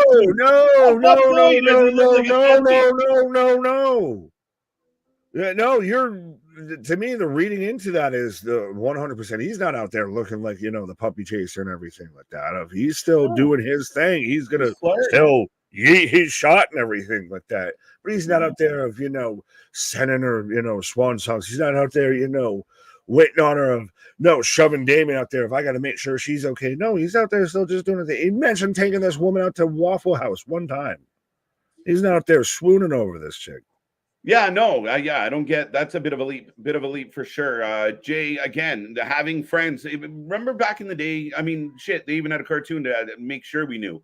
But like the baby faces were friends, the heels were friends. So if they were like interacting, they didn't like again, nothing wrong. Like Jay's not joining the Terror Twins. He's just friends with Rhea. He flirts with Rhea, and if she can, we don't even know if it's Jay they're talking about. It's gonna be Jay. It's gonna be Jay. That's even Damien laughed and said, "Let me know what he says." Right. She said in the promo that none of the guys in the crowd could take them home. She's right. Right. It's ironclad. Yeah. Boss, you tripping. So we got that Michelle Rodriguez thing going for her. Yeah, MTB. That's right. Come on.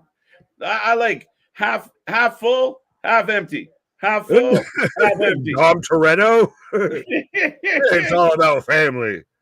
Right. You can take me home. I'm lonely. Amen. There you go. Everybody taking somebody home. For wayward wrestling fans is what we are, apparently. Jesus. Folks, go out. Get some fresh air. Some people. I'm behind you all the way on the Fed, and I have to disagree with you. Zelina attacked Shazonia first. Therefore, there was no outside interference. Finally, Nick wins it. There you go. But wait, no. Wait. Zoe jumped up on the apron. That's all I said. And that's exactly what happened. And then Zelina interacted with Zoe. So, yeah, you're right. A distraction. Shut up. I won an argument. Yeah, Nick's like, yes. Yeah. I won. Finally, I am justified. And shut up, Corey. What's up? You're not supposed to wear white after Labor Day. All right. What's going on, Jake? I don't know what you're saying. Rest in peace, James. Darren, let's go. Big Nick, your tube is great. I think so. I agree with you, Kevin. Thank you so much. Yes. As we are in commercial break number 5, I think. Maybe 6, 5. 4. And we are rolling on through this one, folks. Now we're getting the advertisement for Bad Blood, which, good old Ringside Anthony will be at in Atlanta. MDB, that's funny. And you're never alone. You have your friends here at the Wrestling for Life Network, folks. Don't forget, we are back tomorrow for NXT. The fallout from No Mercy. Who's going to show up? What will Julia have for us? Lots to figure out. Then we got the Dynamite on Wednesday, the Go Home show. Thursday, the preview show. Friday, the Collision show. Friday, Collision and SmackDown going head-to-head. Saturday, we will be here live, 6:30 p.m. for All Out as our marathon of show watching continues, folks. So make sure you strap in, strap on, tell all your friends. But we watch more live wrestling than anybody else out there. And again, we're not going anywhere anytime soon. So make sure You click all the buttons as we come back from commercial. 100%. You got all these other content creators out there taking days off, taking streams off, and everything like that. You know, picking and choosing. We here every day in and day out.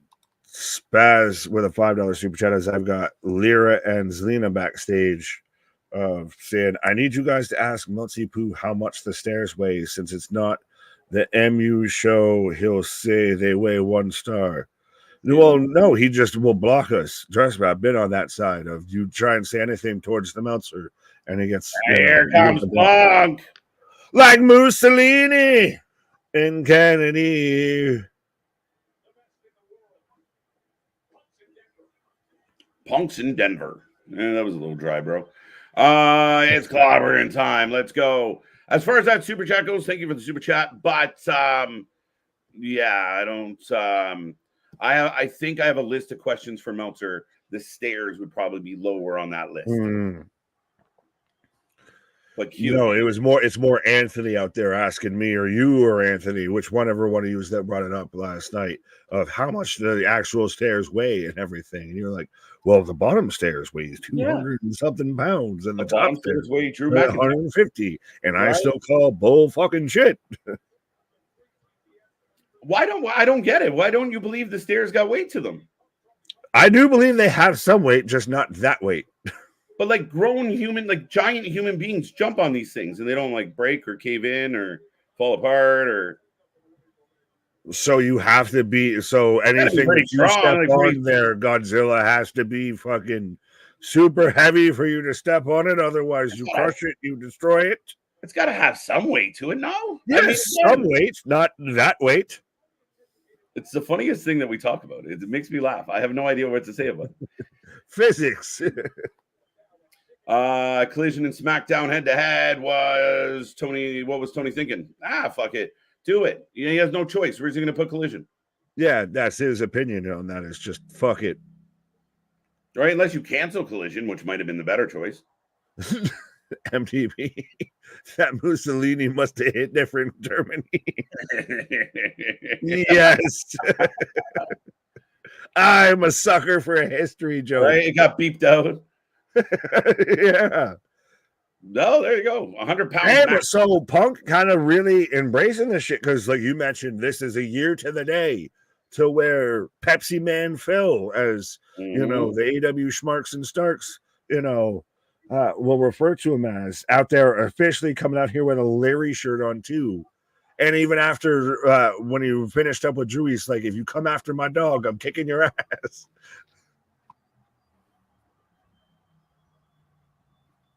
Egging the crowd on. I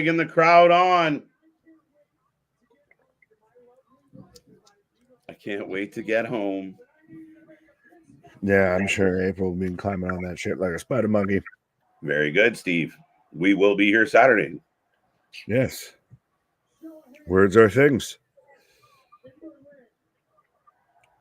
As he's still got the bracelet on. Now, again, little sus that you kissed a bracelet another man had betwixt his loins and everything.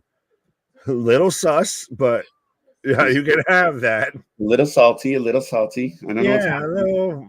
A little funk. Oh, we want the funk. Get about that funk.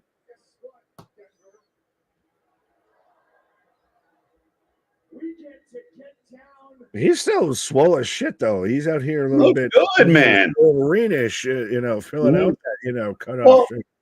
You see all the fans that kind of like, oh, he's old and da-da-da-da. Like, you guys are cheering for wrestlers that are like 134, 140 pounds. Like, you're, you know, again, no physique at all. Like, what are you cheering about? And then you see Punk and you're like, and they're like, really? Because he's old, he's not getting over? Like, help me understand. Like, you're looking pretty good. He is very much, like I said, to me, he's very much that Logan-ish kind of vibe of got the gray and the beard and everything, but still got the Wolverine, you know, V body shape.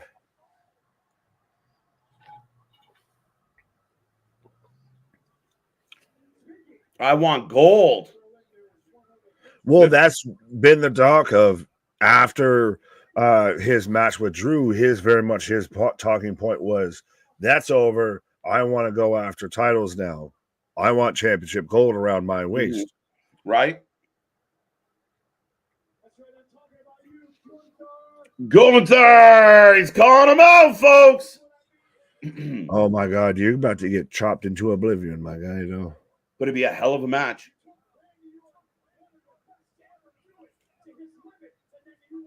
You took Randy Orton, one of the best to ever do it, to his limit.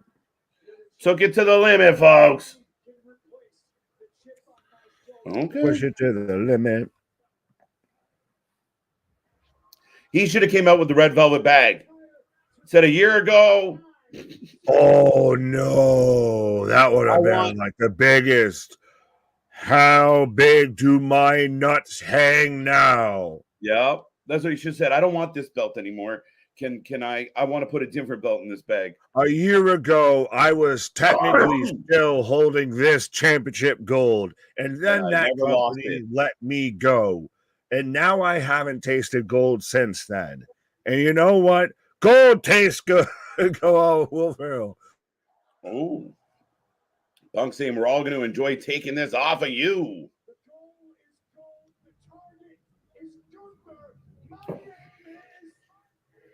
CM Punk. Promo. Is that one of the best things, though? Like, that's the thing is, honest question, and maybe we'll have to discuss it on a Rumble or a commercial break. Is he doing a little bit of a victory lap? I thought when he started doing this, I was right. Like, do a fucking victory lap. But is it one of those things like what outweighs more? Being good on the mic, does that outweigh in-ring more than like, can you sacrifice that if you're better, if you can sell people into the venue versus if you're really great, but you can't sell people into the fucking seats? There, and people that I look up to in this business, very much so have said the same thing. Oh, wait a minute. Oh, Drew McIntyre out here. I ain't done with How you. Did you miss the giant Scottish 6'8" fucker with a giant chest of fucking brown fucking chest hair with just a black fucking hoodie on? It was like, make way for a Willie. That's where you get. You ain't challenging him for shit. This is how you start to get into. I'm challenging you to a fucking Hell in a Cell. We're gonna settle this. Fucking the most, fucking violent stipulation that exists in WWE. Like, I still always, when I think of Hell in a Cell, I picture the JR commentary, the most vile, diabolical structure in professional wrestling. Just lay this man out.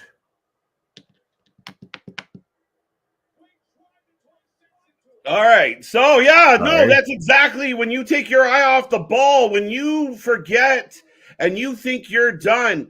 And that's it. He didn't have his guard up, and Drew McIntyre making him pay for that. So, completely taking him out. Punk is face down on the floor. I don't think triple threat. I think Gunther will be separate from this. I don't think we're going to get to Gunther. No. Because we're not done here. Absolutely. I agree with you. Well, no, I'm saying as he's literally throwing this man in the ring. So we're definitely still not done here. Definitely not. As Barrett's even trying to break up Drew here. Oh, Claymore!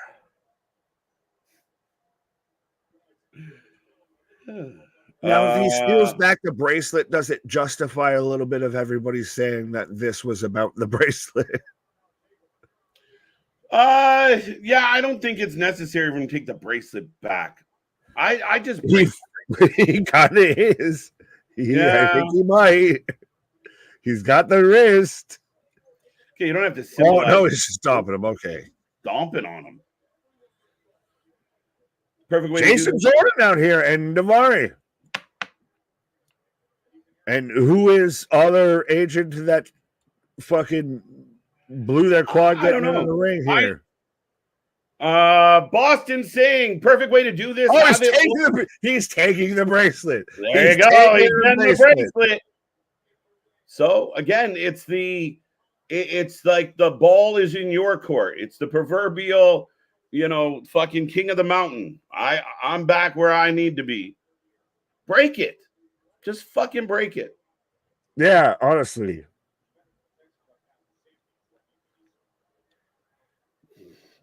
He keeps gone psychotic.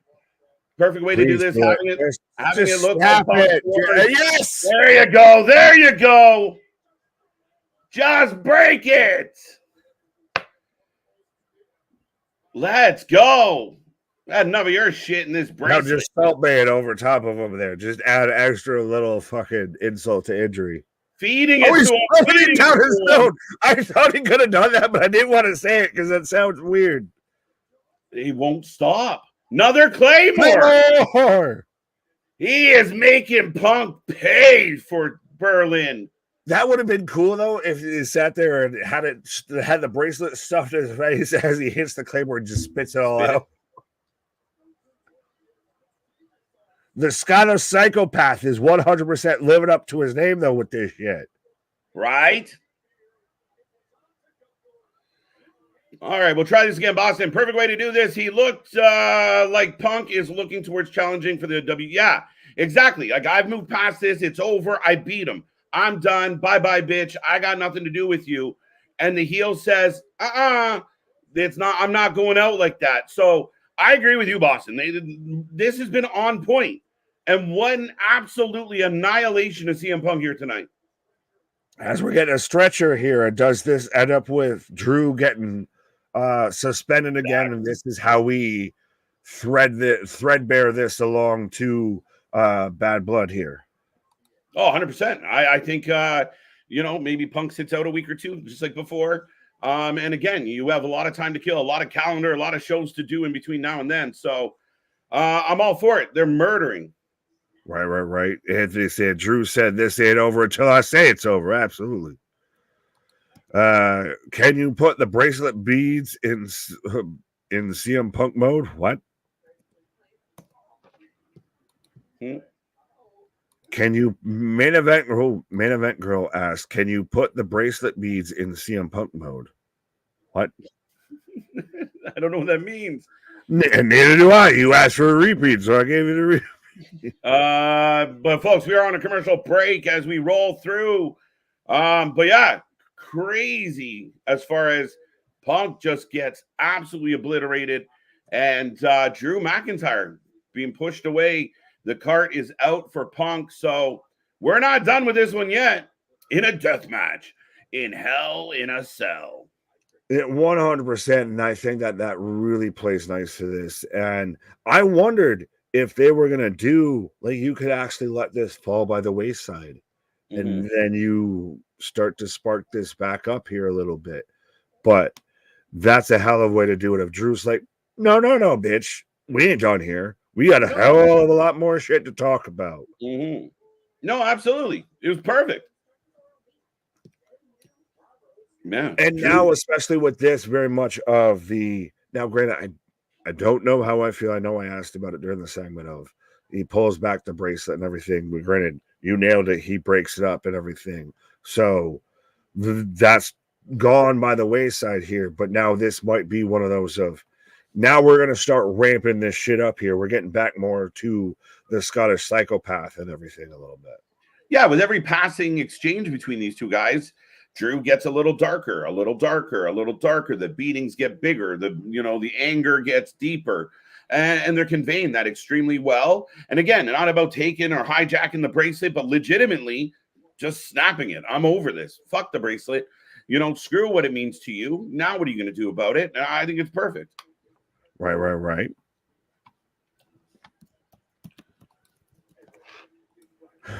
Justice for the bracelet. There you go. Now people can stop focusing on the goddamn bracelet. Yeah, 100%. Well, I'm going to help split the focus here real quick because I'm going to take a pause for the cause here, sir. All right, ladies and gentlemen, we are on a commercial break. I think it's commercial break number 7, but I'm sure Curtis can confirm that for me. We are rolling through this show tonight. Still more to come. Lots to talk about and get into. Make sure you get in that chat. I will take a second to remind everybody we are back tomorrow. I will also remind everybody we are raising money right now for the North American World Literacy Foundation. Make sure you get those t-shirts. Go get your F. Meltzer t-shirts. A shirt that covers 2 causes. 1 for literacy. 2, just an anti-Uncle Dave sentiment. It's a beautiful thing. Because we are, I'm getting a live tour. Oh, no, I'm getting the commercial for USA Network. With CM Punk's life in danger. Yes, he goozled him. What are the odds that he goozled him? People are going to be like, he told him to choke him. Bracelet gone. We're good. Bye-bye, bracelet. We don't need that bracelet anymore. Has already been doing plenty of dangerous spots. He would be fine. I'm working backwards. No, I disagree, Steve. And again, you work smart, not hard. He's not going to be jumping off the cage. He's going to be on the ground with a kendo stick. We just saw him have a strap match. Like, again, you think big high spots. You can do, a Triple H Undertaker type Hell in a Cell where you don't really have any high spots. It's about the aggression. It's about the, locking these 2 guys in a prison. He'd be perfectly fine. So, yes, I agree with you, Boston. Very much so. Could they imagine take this feud all the way to WrestleMania? Yeah, I mean, that'd be interesting. That's a long stretch, Chris. But I think what they have the opportunity to do is these 2 are always going to be connected. So, a year from now, 2 years from now, Drew's back! Drew's back! Holy shit! Ladies and gentlemen, Drew's back! Punk's bleeding from the mouth. He rips the neck collar off him. Now he's poking his eyes. Holy shit. Drew McIntyre has snapped, ladies and gentlemen. Punk is bleeding from the mouth. Unbelievable. They're still holding him back. Welcome to the WWE, Joe. Hey, me and Boston agree on lots of things. I just like to bust his balls about being a negative Nancy. CM Punk, Drew McIntyre should have a hell in the cell. Add bad blood. Should have a hell of a cell. Yeah, there you go. It should be good. If that's where we're heading, I'm all for it. And it makes sense. What do you do after a strap match? Well, it's got to be something significant. You can't just go to a normal match after that. Hell in the Cell makes a lot of sense, especially this. You got him coughing up blood. We're going into bad blood. The visual of the blood in the blood. Funny how all that worked out is Dom coming out to the ring, folks. On a stretcher. Getting whooped.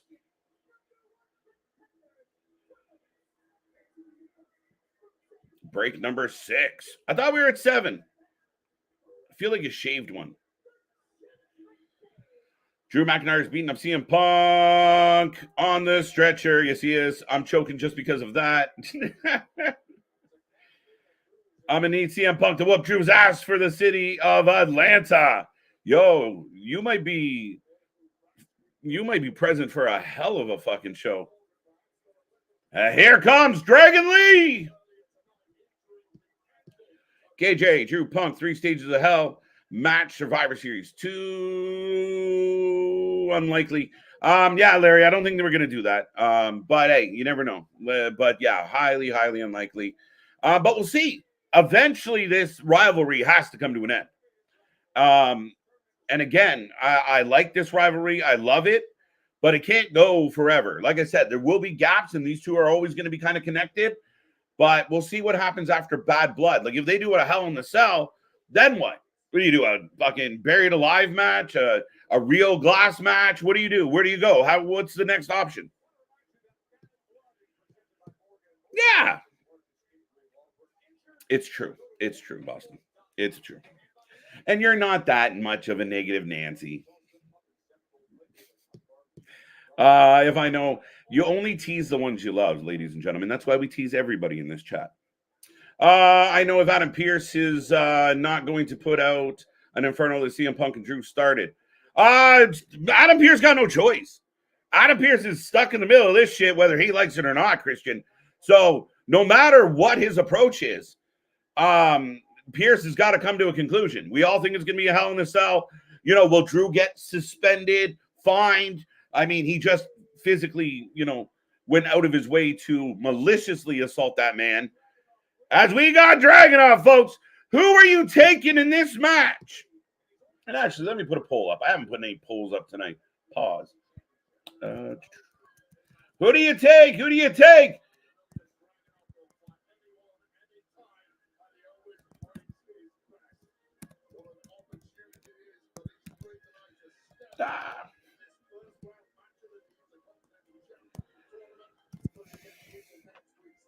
There you go. There you go.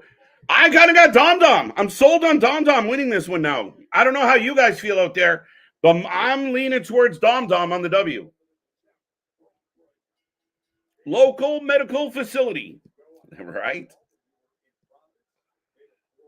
There you go. Again, if you are going to, you know, if this ups its level to become a blood feud, we saw the strap match, we saw the violence. Again, good storytelling, it escalates. It escalates. Okay, we're off and running. Dragon Lee and Ilja getting rid of Dom Dom because nobody likes Dom Dom. Dirty Dom for the win.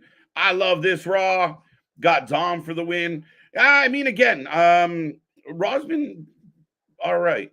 Let's go, Dom. Dom for the win because of Liv. Yeah, makes sense. Or the other members of JD, perhaps. But Dragunov and Ilja, the only two in the ring right now, which makes me even think more that Dom's going to sneak one out. Big head scissors. I have been silent. I think this is garbage. If they don't escalate it like this, the fans would have revolted. When will this feud end? Are you nuts? Listen, I'm sorry, in all due respect, and I'm, you know, maybe silent might have been better on this one. Listen, you're entitled to your opinion, but some opinions are just off base and not, what's that word? Correct. If you just watched all that with Drew and all you're thinking is, oh man, when will this ever end? Maybe don't watch wrestling. I mean, that is as good as it gets. It's dialed in. This rivalry's been dialed in. And yeah, you got to escalate a story. You don't do a death match on a Wednesday and then do a 20-minute one-fall match on a pay-per-view. You have to escalate this. And I'm sorry, if there's people watching with that last segment, to me, that is the epitome of pro wrestling. That's the shit we've been dying for from the WWE. So if you can see this feud, which is far better than any other feud in wrestling right now, and not see any of that value and just sit there and roll your eyes like they're still mad at each other, that is crazy. This is long-term storytelling. This is storytelling to a T. This is on point. This is what we tune in for as professional wrestling fans. The rivalry, the hatred, the intensity, not joking around, not trying to act like a play wrestler, but truly getting into something that matters and making it matter. So in all due respect, Gilly, you might feel that way, but that blows my mind because, again, maybe we're just looking for different things out of our wrestling, but this rivalry continues to cook. That was exciting. That was fun. And again, to be continued, ... It is on point. You find me another story or rivalry. And then again, when you people say things like, when is this going to ever end? That's why there is no long-term storytelling. That's why certain companies just throw people in the ring because what's the point? The fans get bored anyway. I think Anthony coined it the microwave society. It's crazy to me. That's my take on it. So I'm sorry if you disagree, but there is no way people are rolling their eyes at this. Again, it's just either punk bitterness or can't find good in WWE or just don't want to be happy about fucking anything. Mike Rome not being at NXT last night makes sense. I'm not sure where that came from. Dominik Mysterio for the win. Can't control his wrestlers. Who the fuck invited Dragon Lee? MDB. As we are back in commercial break, folks. Stairs match. Ilja Dragunov for the win. Nice looking for Dragon Lee. 58% going Dragunov. We need Alexa. 1 second. We need Alexis Bliss come for Team Sonya soon. Yeah, we'll see. I have no idea what they're going to do with this lady, and it's been a hot minute now. So, yeah, I mean, a lot of speculation, a lot of wonder. People want to see her. There's a big fan base missing her. So we'll see. Give it time. What about the scratcher match? Stretcher match, maybe? Or are they going to just scratch each other profusely? Bold thought what to do. What do you think gets a higher rating? Drew Punk, Hell in a Cell, or Hang? Yeah, I'm not even answering that one. That one's an absolute layup. We know the answer to that, and unfortunately, just the way it is. Just the way it is. I mean, again, I don't want to make the comparable, but look at the crowd in the building tonight. That's all you need to know. Dragunov, this match has a full meter range of intense wrestlers. Did WWE replace the pyro with fog? Yeah, the only select people get that pyro. They use all the pyro budget on Cody. What can we do? What can we do? Not Dragunov wins the last time he did something. I mean, again, brand new to the company, still in his first year in the company. He's done plenty. He's had good matches. He got taken out by Braun Breaker. It makes sense that he's in this tournament. That's why he hasn't done anything in a couple weeks. So again, I feel like you're hate watching, and I don't get why. Like, define shit about what we saw, and then Dragunov? Nobody shits on Dragunov. He's universally loved. But yeah, he's in this for a reason. Dragunov. I've said it before, and I'll say it again. Bad Blood is getting a reboot. Yeah, we got that. There you go. There you go. There you go. Keep it coming. Keep it coming. Keep it coming. Yeah, I heard that. I heard it. I didn't mean it. There you go, Anthony. Like, oh my God, they keep, the characters are doing the same thing. It's called a fucking story. How the fuck do we tell a story if they don't do stuff together? I don't get it. We've only had 2 matches. What are we thinking? Dom winning with help. I'm leaning Dom too. Didn't do anything I just said. Try and keep the gloves above the waist. Let's go. Let's go. I see the CM Punk Drew McIntyre rivalry culminate at 41. Could. It's a long ways away, but it could. But eventually, like, let's say Drew does get his moment and gets the title. Or let's say CM Punk gets a moment and gets a title. Now you can circle back, and now Drew wants the title from Punk, or Punk wants it out from Drew, and we already know they hate each other. Again, I want to see Triple H, Shawn Michaels brawl from 2024. Yeah, okay. There's Carlito. There goes Dragon Lee. Remember, no DQ. What's up, Polo? How you doing? How you doing? Never be sorry for being late. What I've heard from him seems okay, Polo. I talk way too fucking much. But Damien coming out to the ring. What do you think of the commentaries? Not bad yet. I haven't. Again, I know people are going to shit on it no matter what. I can't give you a great opinion right now. I'll probably have a better opinion tomorrow, guys. I heard a rumor that Alexa Bliss may be out for a while because apparently pregnant with a child. No, she had the child. Unless she, unless another one got, landed. Dragunov needs knee pads. He is knee pad free. Speaking of knee pad free. Well, speaking of another one landed, I guess. I don't know. But no, I don't think she came down with a case of the pregnant. I think she popped out that one and she's good to go. She's been training more and more to come back. Right. New guy sounds like Matto. Okay. So this is boiled down to Dragon Lee versus Ilja 1-on-1. And this is fun. Oh, absolutely. And this is your future, especially your mid-card division here. We've talked about this of WWE RAW is very much done well of establishing a mid-card division. SmackDown's still learning to get it there, but yeah. A little clunky bunky, but we got there. We got there. Big ass powerbomb. Dos amigos, dos. And now see it fits because it's Dragon Lee, so dos amigos fits.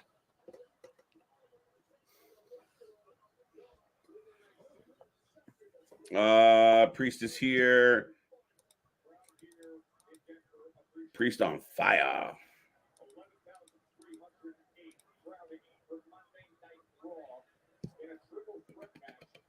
Dragon Lee going up to the top rope here. Got a little bit of the, the old school Scott Hall, the little blood drip, with his gear and everything. Right. That's not a driver into the corner, too. 1, 2. Who do you think the mystery person is? Joe Hendry. Joe Hendry. Name and he appears. It's going to be one of those, so we just keep saying it until it happens. It's buzzworthy. And again, yeah, like you said, keep saying his name till he appears. But I think, again, you want to make waves, you want people to click on shit, do that. Then, you get attention, you get clicks, and I think it really, they know what they've got there, and I think that's why there could be the potential of a lot of these people that get involved with the NXT portion of, this TNA deal end up signing over there. Right. And Gilly, nothing but love, by the way. Nothing but love. I know it's a passionate answer. I know it's a fiery answer, but it's nothing but love. I welcome all the opinions. But as you all know, we love arguing on this channel. So a little friendly debate never killed nobody. And we don't have 100%. That's literally what we do every day. Right? You think what we do on screen, you should see what we do off screen. Pause. What? Don't say it like that. Don't say it like that. I mean, OnlyFans? Hey! And Dragunov picks up the win. So Condom broke off and just wasn't part of this? He got chased out by Damien. So we really boiled down. So Ilja picks up the win. So interessante. So we're down to Ilja, Sami, Jay. Ludwig's got to win this, or do you get? If we get a Joe Hendry, he at least makes it to the next round. No, Joe doesn't win. We're getting. I think Jey Uso versus Joe Hendry and a Yeet versus Kurnoff. I believe versus Yeet. I believe in Yeet Henry. Right now, keep in mind we don't have. Sorry, Pete Dunne. I thought it was Sami. It's Pete Dunne. So you do have that option. You do have. Yeah, I mean, it feels like a babyface, heel, babyface. So Ludwig makes sense. Ludwig makes sense. What was AEW's attendance last week? The attendance for Dynamite, I think, was 1,900. I think. I could be wrong. It was one of the shows last week. Long story short, you had all in and the numbers didn't increase afterwards. That's an issue. It's a little scary. That's a little bit. See what tomorrow night brings, because there was, again, there was some stuff where fans want to ignore it like it didn't happen, and fans want to act like it's not a big deal. As we're getting a replay of Braun and Bronson. Yeah, all the Braun in action. And again, we've talked about this. If it wasn't for bad luck, I don't know if Bronson Reed would have any luck out here, because every time this man starts to get serious momentum and a serious push behind him, there's just something that comes up and he's like, can't do it. Right. There you go. Yeah. No, I mean, people can not like the WWE product, but they're murdering it. So, I mean, again, what can you do? Well, at this point, we even talked about it when we were watching 3 shows on Friday. There's enough good wrestling out there. You can't be mad at wrestling. But I mean, I honestly feel like the wrestling's getting to a point, like, if you're just like, I don't like the WWE, I don't care, everything they do sucks, then, I mean, this is the best they do it. So this is where you would hit the eject button and go, all right. Oh, there is still very much that level of just tribe against tribe of you got to stay loyalty and everything like that. That's why I like that we're beyond that, have moved past that of actually watch all the wrestling. Literally, we can sit there and shout out TNA just the same as we shout out an NWA.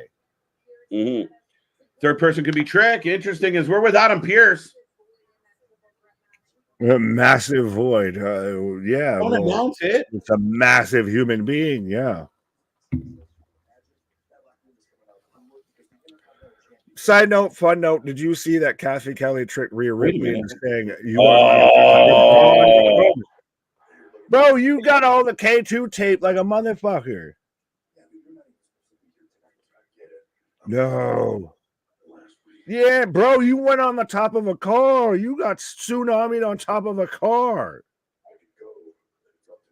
I don't give a shit if you can go. You ain't going.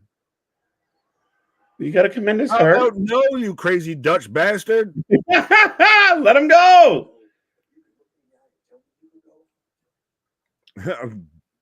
You can look me in the eye and you can tell me I can go. You can go.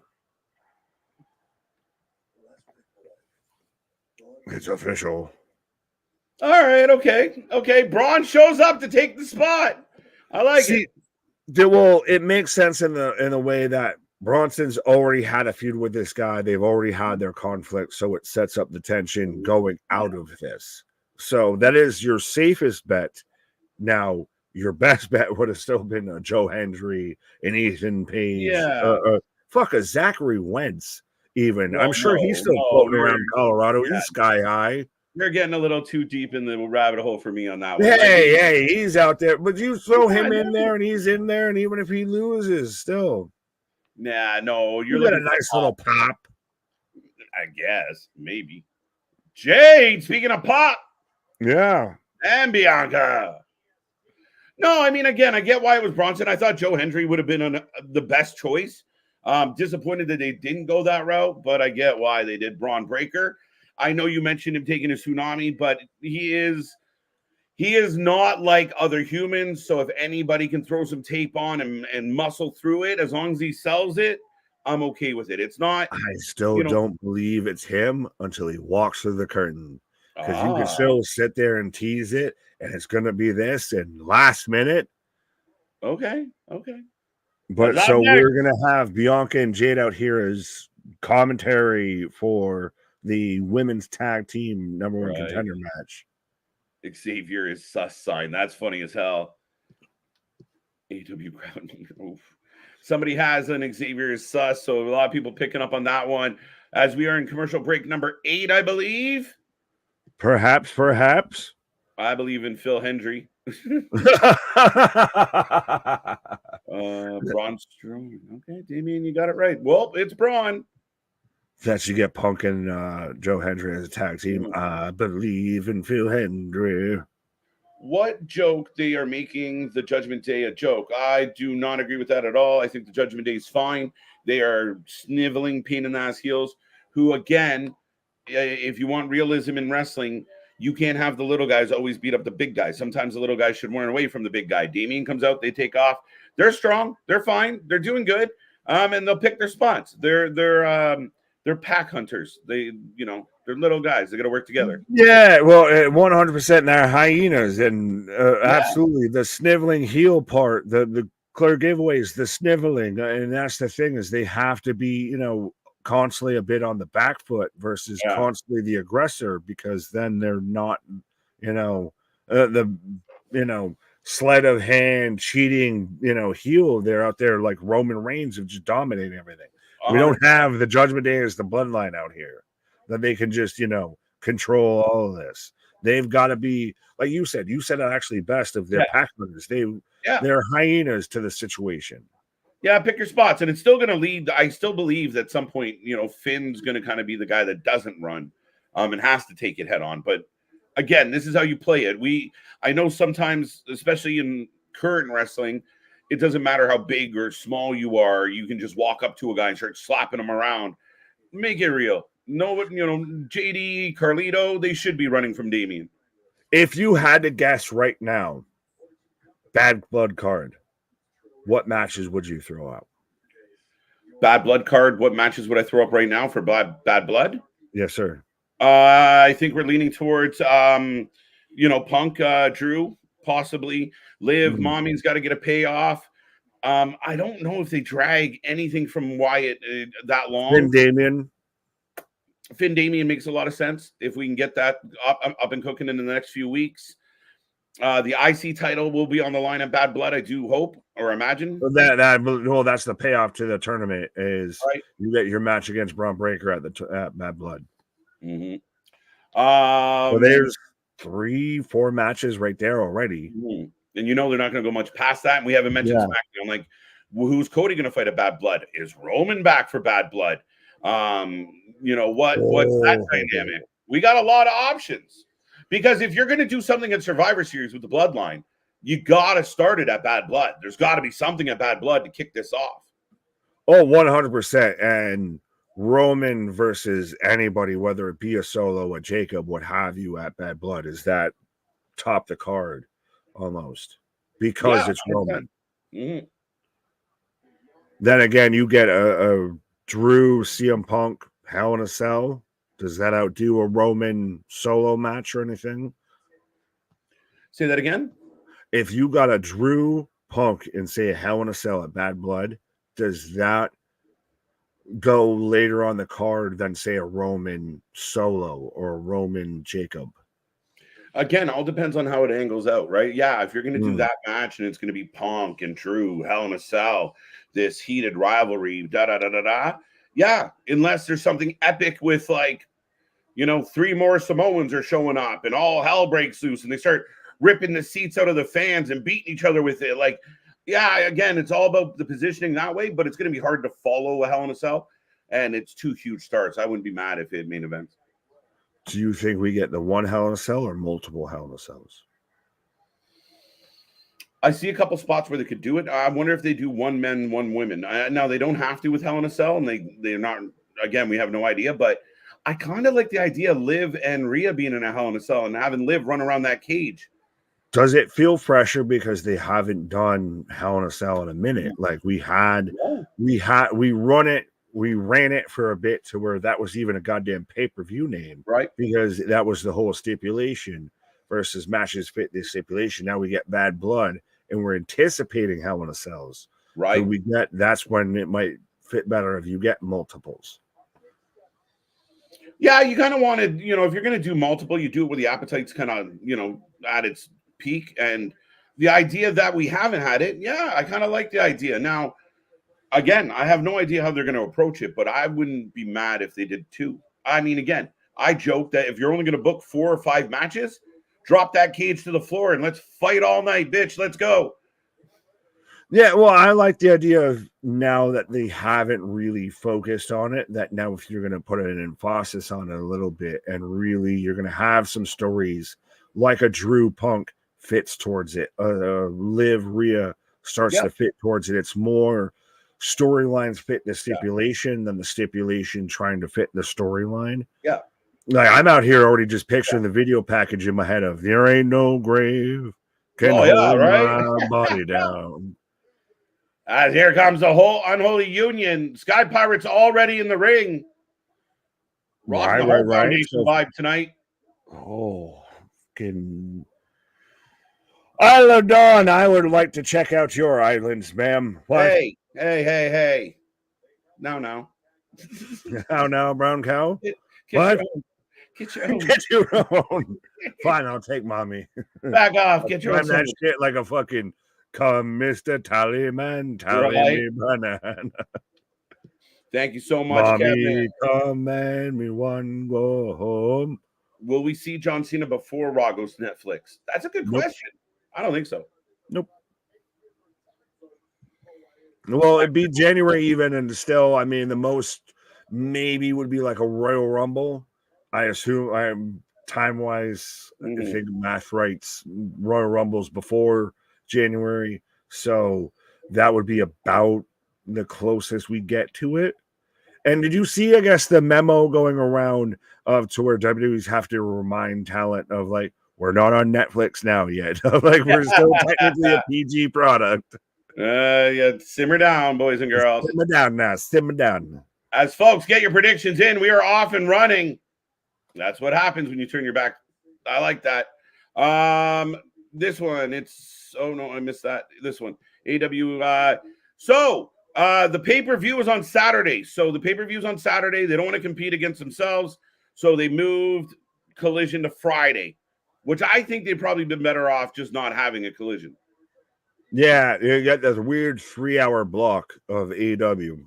And head-to-head, and again, SmackDown's, we're going to pay more attention to SmackDown. Facts. As, by the way, we do have the champs on commentary, well, sitting in chairs at ringside. They're not at exactly commentary. They're just around commentary. Yeah, they got to sit in the perfect position to get hit.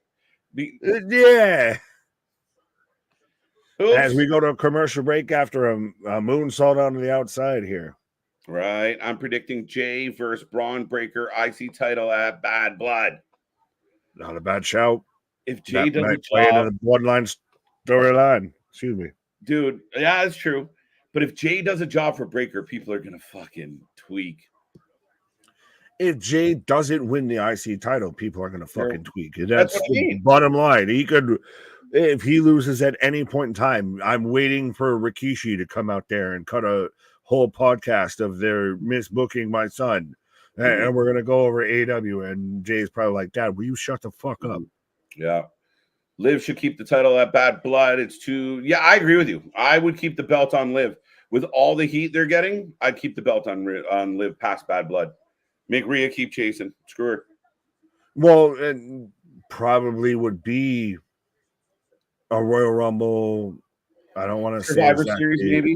Survivor Series would be maybe. I don't want to maybe fast. A Royal Rumble. I don't want to say a WrestleMania now, but how long do you let this run with this? Because this is the revenge tour. Because maybe now we got Bad Blood. Arguably the second best storyline in WWE. Best women's storyline in WWE. Yeah, for sure. So, yeah, I mean, again, as long as it's getting reaction, I have no problem with it. Rhea not winning at Bad Blood and having Liv, keep it to Survivor Series works for me. Again, there's going to be other moving parts. Do they go 4 or 5 months with this? I don't know, because it's already been going for months. But I could see this going to Survivor Series before Rhea can get her belt back. But we'll see. Right. AW is 4 hours Friday. Is that supposed to be helping the cause or hurting the cause? Is it 4 hours? Why is it 4 hours? Are you counting? Why is it 4 hours? Are they airing like the pre-show, like the? Do they have a battle of the belts? No, but usually they do that, like the road to. We don't even know when they have the battle of the belts anymore. No, the next they one, don't even know when they have the battle of the belts anymore. Yeah, I saw it's coming up in like a few weeks. There's another one, and Jericho was on the poster, so that lets you know how good that was. Oh, great. Yeah, great. Fucking great. So, yeah. Disappointment already just raining through KJ's voice there. That 10-minute video from Triple RKO's YouTube channel. Wait, I don't know what you're talking about. What now? Right? I don't want the WWE to put the title back on Ripley. Well, I don't think they will for quite a while, actually. Like, that's the thing, is it's really, when you break it down, she'll have gone a good minute without the title. She'll have gone essentially roughly since WrestleMania without the title till at least 5, 6, 7, 8 months since then. Like, that's really the thing, is it's a bit, people get lost in the fact of it's a weekly wrestling show. Yep. But it's really gone that long to where she has had the title. Again, the part of this is it's ebbs and flows. Can she win it back and then lose it again? Yeah. Can she keep chasing it? Yeah. You're not going to keep Rhea Ripley away from the belt. Like, she is that figurehead of this division where she will have multiple title runs. She will always be around the title. And that is going to be the norm for quite a while, guys. As we were back in action, there's a snapmare suplex there from Kyrie onto Alba. But when does she win it back? Do we get we get the Charlotte, the woo music and everything.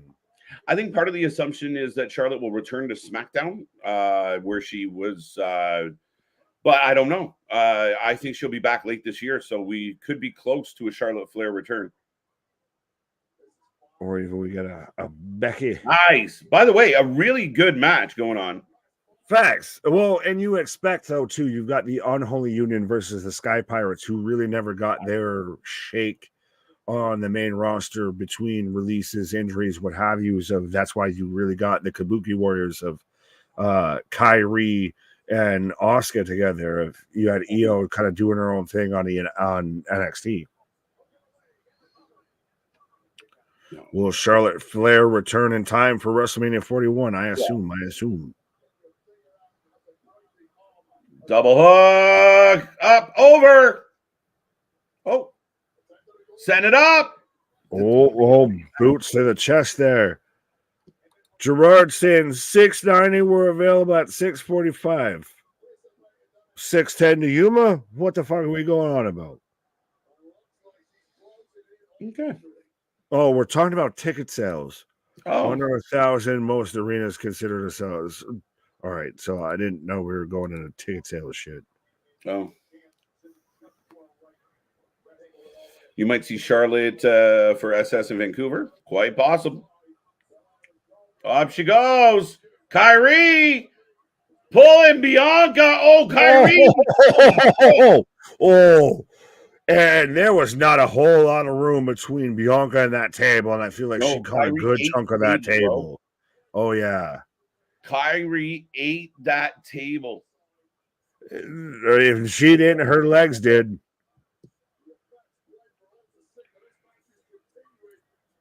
The biggest women's match you can have is Ripley versus Bianca at 41. Yeah, maybe. Yes and no, but you could also do Bianca versus Jade. Wait. What am I waiting?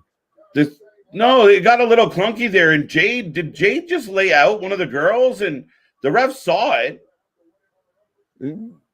Oh, as I love with the drape on the bottom rope here. Yeah.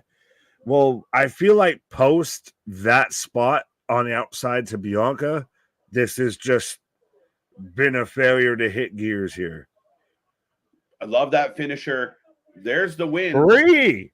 Yeah, she's done. Yeah. Now, how do you feel? I know you're very much unholy union, flag bearer and everything, but a little bit of you just lost the titles and you're now the number one contender. Yeah. And mind you, the people you just beat are the ones getting into the face-to-face confrontation with the tag title holders. Oh my God. Kyrie might have really hurt her eye. Oh, she's fucking gushing, my guy. Might have hurt her eye. She's out there stuck like a fucking pig and everything. She's out there. Dom Mysterio is thankful that he only has the eye issue he has and not what Kyrie has. Because good God. Kofi talking to Pierce. No, Kofi Gunther. No honesty. No I'd honesty. be okay with that. Kofi Gunther? I'd be okay with Kofi Gunther. If Kofi his chest is already caved in, so it can't get caved in more. Yeah, Kofi would give you all like a really good baby face, trying to give you a little rub and tug, rub a tizug. I'd be okay with Kofi taking a beating from Gunther. Yeah, no, Kyrie got fucked up. I didn't realize that, and I didn't see that.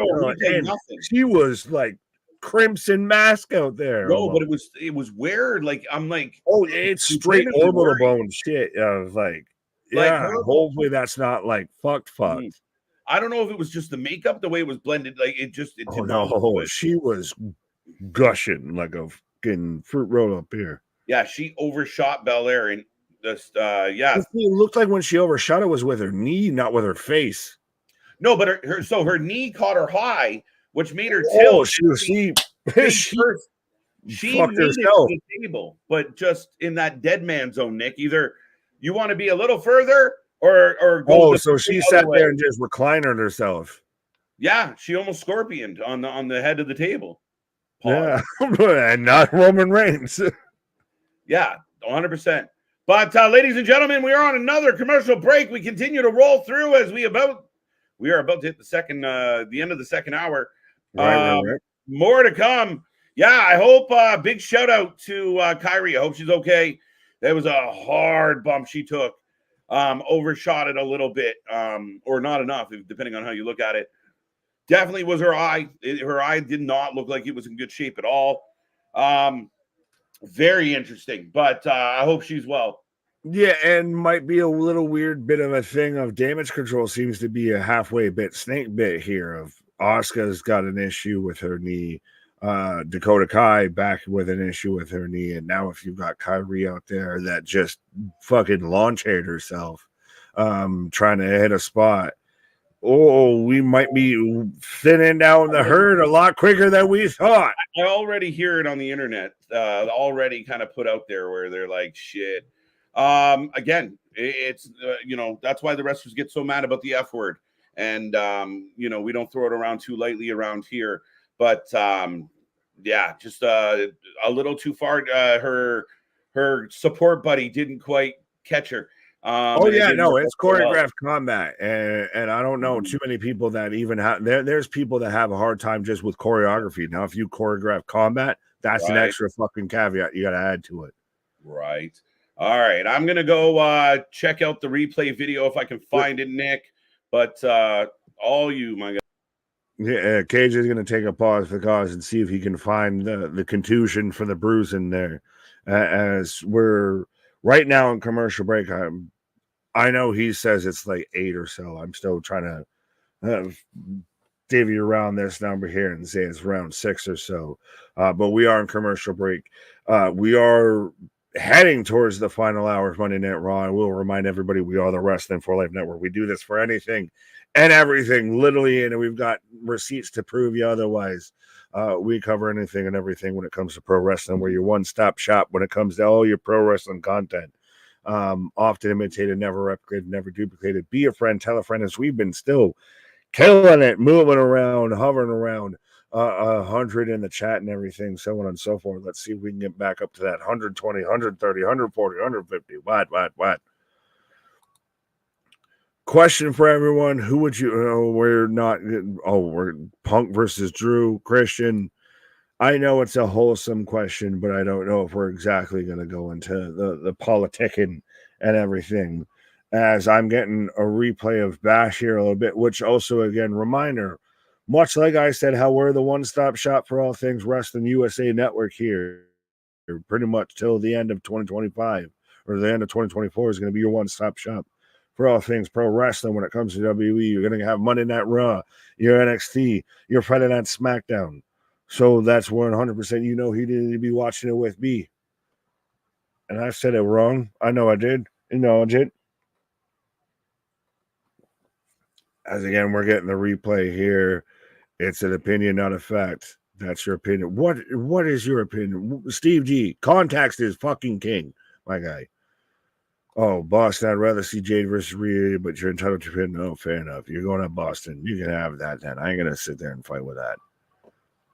Let Anthony do that.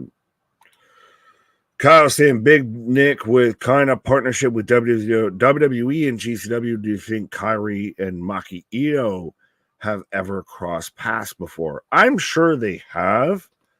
And that's really interesting you bring that up because I'm actually a really big Maki Ito fan. And trust me, it's so funny because the missus knows how does this. And she's so glad that y'all listen to me talk wrestling instead of her having to listen to it.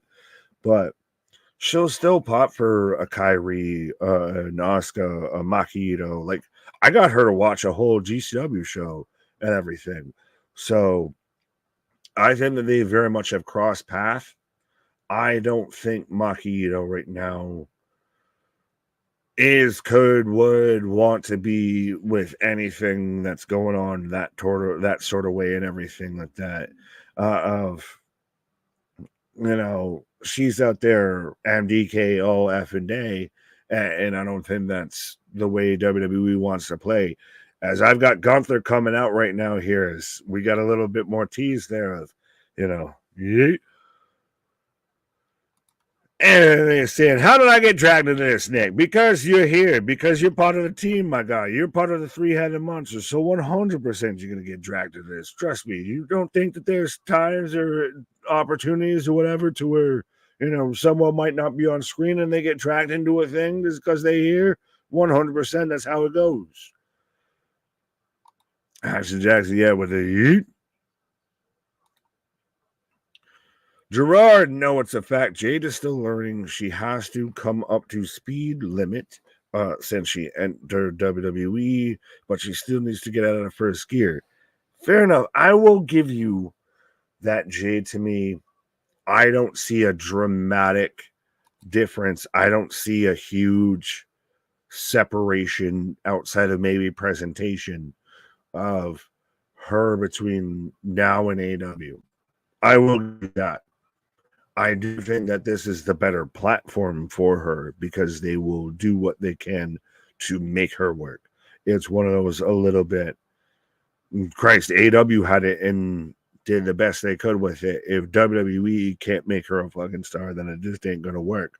But I think they're doing their best right now with Jade. As I've got Gunther, your reigning, defending, undisputed world heavyweight champion right now out here. Fresh off his retention over Randy Orton at Bash in Berlin.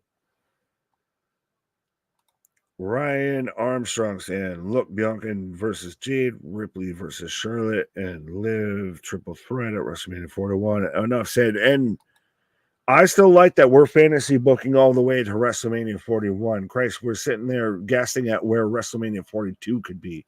I think that's a testament that shit's cooking and shit's going in the right direction when you're already trying to book it as far as you can down the road here. But I do also caution, don't get mad when you book something and they don't do it just because you booked it. Gunther out here talking that shit. I said a lot of personal things.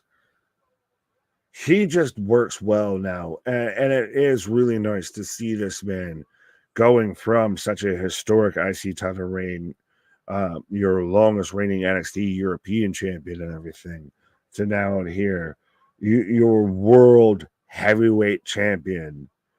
And granted, that belt does still look like a Ferrero Rocher, so it might almost make more sense that Gunther's holding it, but he fits the character of a guy you would have. The stature, the presence, the physique. Speaking of the stature and the physique and the presence of a guy you would want as your world champion, ladies and gentlemen, number 69 in your playbooks, number 1 in your hearts, the every night delight, the Iron Man to YouTube, Mr. KJ White. Sami Zayn! I couldn't have timed that better. I don't think I could have. Dude, that was one of the best intros ever on this show. I appreciate it. And Sami Zayn! The Kevin Owens to my Sami Zayn just showed up. Right. Sammy going after Gunther. I'm fucking vegan. I'm more of that. If it's still got a heartbeat, I'll eat it. Yeah. One way or the other, my guy. Right. You're either at the table or you're on the menu. You're either at the table or on the table. You decide. Right. All right, folks. We are rolling. Gunther's in the ring, and Sami Zayn is the one to come out to have a chat. I don't mind this. But this could be really interesting. We saw CM Punk try and throw his hat in the mix and instantly get course corrected by Drew McIntyre. So we might need a new challenger. Yeah, not today. Not today. But could this be interesting if you see a Jay challenge for the IC belt? You see a Sammy challenge for the world belt, and they can't quite get there. But you know who you might need? The Bloodline. Or you lose at Bad Blood, and then you're like, they go quiet for a couple weeks, heading to Survivor Series. And they get hi. Oh, hi. I love Sammy, but not Sammy. Ryan, come on now. Not Salami. Sammy beat Gunther at WrestleMania and already lost his belt. Jesus Christ. Sorry, Siri's talking to me. Already lost the belt. He beat Gunther for. In Canada, it's not Siri, it's Sammy. It's Sammy. I said Sammy. The phone's like, what? It just starts playing. Oh, let's go. That's my ringtone. What did you want to search now? That's a lie. My ringtone is KJ White, you hit it on the nose. Yeah, even when the cops ask. You're right. That's how it's a good hockey fights tactic. Of you just throw the fucking lid and you just punch him in the nose. Go for the nose. Go for the nose. It's funny because my ringtone is hey, what's the matter with it? I just picture your ringtone being like, "Hey, get to the chopper." Like, yeah, do it. Do it now. Yeah. Uh-huh. KJ Zayn. No, all right. I have been looking for a new last name. There you go. There you go. The Zayn Army. Sami earned it. He's beat Gunther. Yeah, there's history. I'm okay with this. I know. I still think it's very interesting. I think it gets into this territory that we talked about even with Cody of you get to where you need wins versus challengers. And this seems more like a win versus a challenge. Like it's still going to be an interesting story as a challenger, but it's a win. It's the same thing like Cody versus Kevin. It's the same thing Cody versus AJ. It's a win versus a challenge. And I think that's how it's supposed to be to a degree. I think it just got lost with Roman of 375,000 days. But I also think the idea, like it's funny because with the women's tag, I don't mind that it's bouncing because they're trying to wake up the division. So the title changes are like, oh shit. So I'm okay with that right now. Will they do it long term? No, but just one team running with it might not be best for business at the moment. Where here we're seeing a little more of the solidification. Yes, but you do also still at times run the risk of too many bouncing balls, too much, floundering, and shit goes sour, it starts to get that, second day funk instead of, it's bouncing around. No, for sure. To an extent. I agree with that. I do think they're in different territory just because I think it's just trying to make the division a little more exciting. Like shit, the titles and they've done okay creating rivalries in a lot of places. So we might not like it, but there's a rivalry now between Jade, Bianca, and the Unholy Union. They're 1-1. There's a feud between Bianca and Kairi Sane's eyebrow. Oh my God. I just saw the replay when I went on my pause there. Jesus. Sami makes sense, and you're right. So what it is we all expect Gunther to win. And if he wins, great. That's how it's supposed to be. But if they surprise us, and that's how you get surprises, is you set up the Gunther always wins, and then somebody shocks the world. Yeah, but you start to more look at it of you set up the foundation of all the heroes try and achieve what they can achieve and get strucken down. So they need to really Avengers. So, bloodline, assemble. Sami calling him back.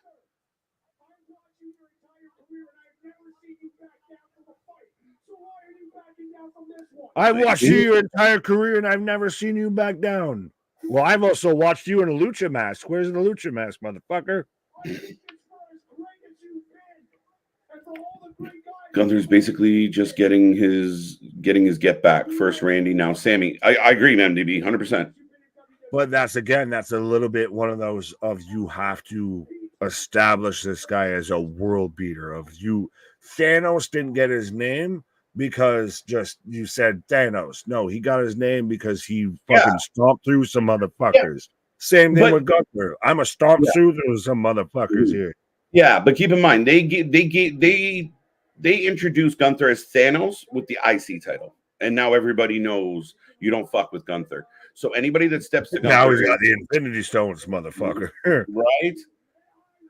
You imagine Thanos just showing up there, dun dun dun dun dun. dun. Right? Oh look, if I'm Tony Stark, I'm running. Yeah. See, I like that. Out of here. Right? Sami challenging Gunther next week, season premiere in Calgary.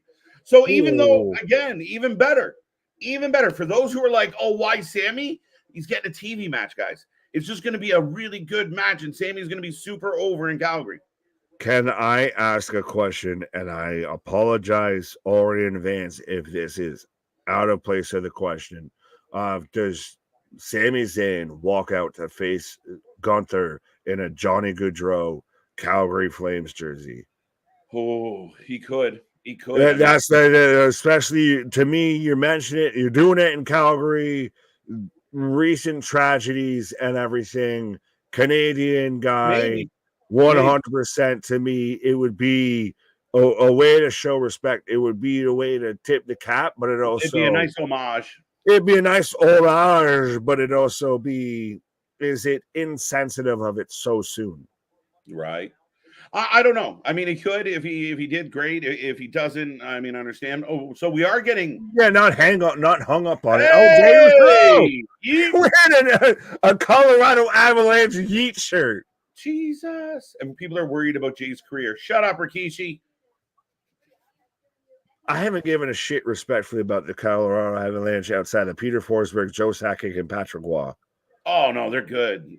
I know they're good. I just haven't. That's like peak NHL to me is when you had them, you had the Stars with Madonna, Hall, and Hatcher, Belfour, all of that, and you had Yzerman, all of that, Fedorov, the Red Wings. Oh, we're getting the stand the eye to eye between Braun Breaker and Jey Uso.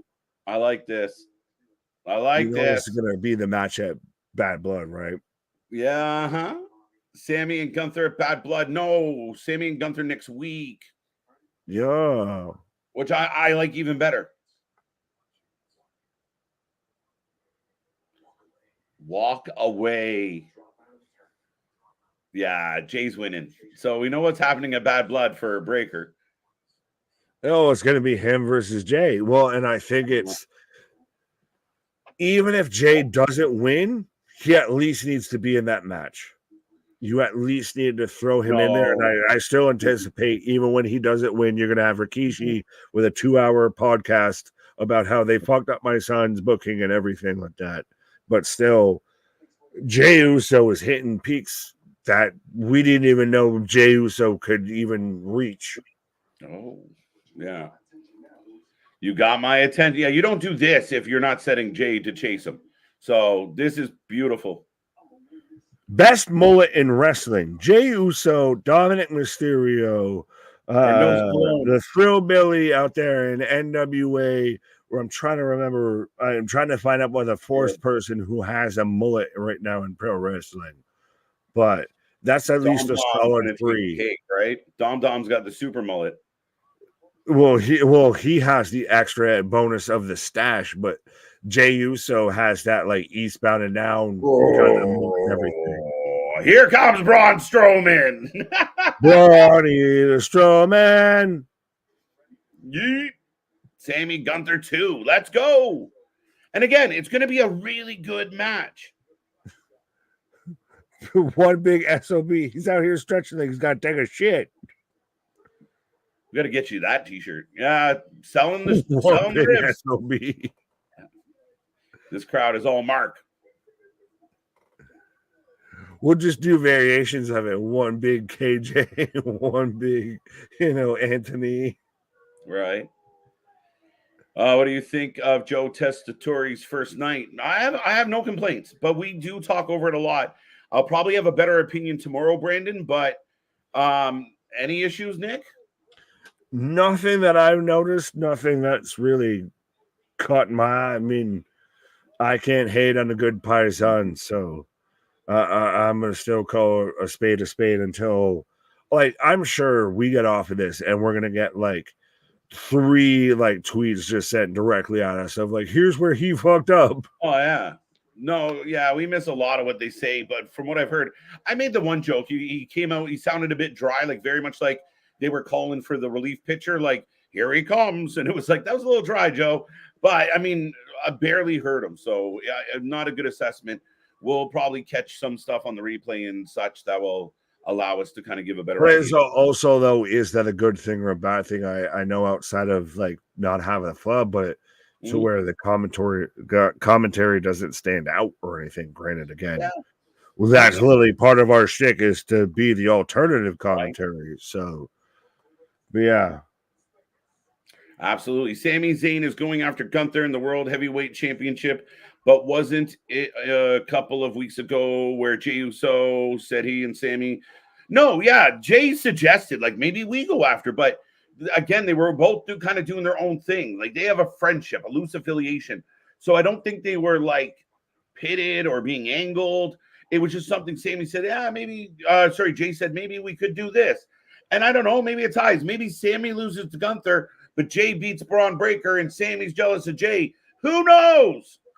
100%. Just because you pitch something to a friend and a constituent and everything like that doesn't mean it needs to happen. Right. Now we know who's winning. Yeah, we do. They kind of tipped their hand on that one, right? Yeah, a little bit. Yeah, it's too hard for like you can't run your mouth over Jay like that and then Jay not get to fight you. Well, because think about it, it's going to be Jay, Pete Dunne. Who won the other match tonight? I'm trying to remember. You got Jay, you got Pete Dunne, you got Ilja from earlier, and the winner. Oh, there we go. So Ilja, and then now we're going to probably, I'm assuming, get Ludwig. I doubt we're going to get like a Braun either Strowman or anything like that. Mm-hmm. So realistically, it's still going to be a hell of a match. Like, think about it. That lineup of a match sounds amazing, but they very much did tip their hand of you're going to get a Jay versus Braun match, and that's still your money draw right there. I think so. I'm okay with it, and I kind of like what we're setting up. Like even when I saw them backstage, and I made the joke about like, Kofi being fed. Like Gunther needs some beloved baby faces fed to him. Sammy's great. Give him Kofi. Like you let him just decimate some of these baby faces and continue his lore. So I like it. Like Jay going after Braun Breaker. Jay could win that, and Braun gets his first little title run, but Braun's on fire. So will he lose? We don't know. So it's good booking, right? Anthony being our insider out here of saying Joe is not bad. I have to get used to his voice though.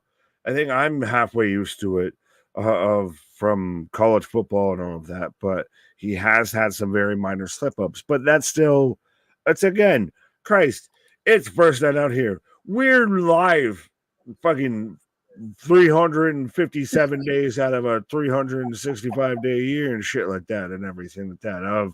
We're going to have slip-ups like a motherfucker. Granted, we don't get paid the type of salary that he does. But yeah.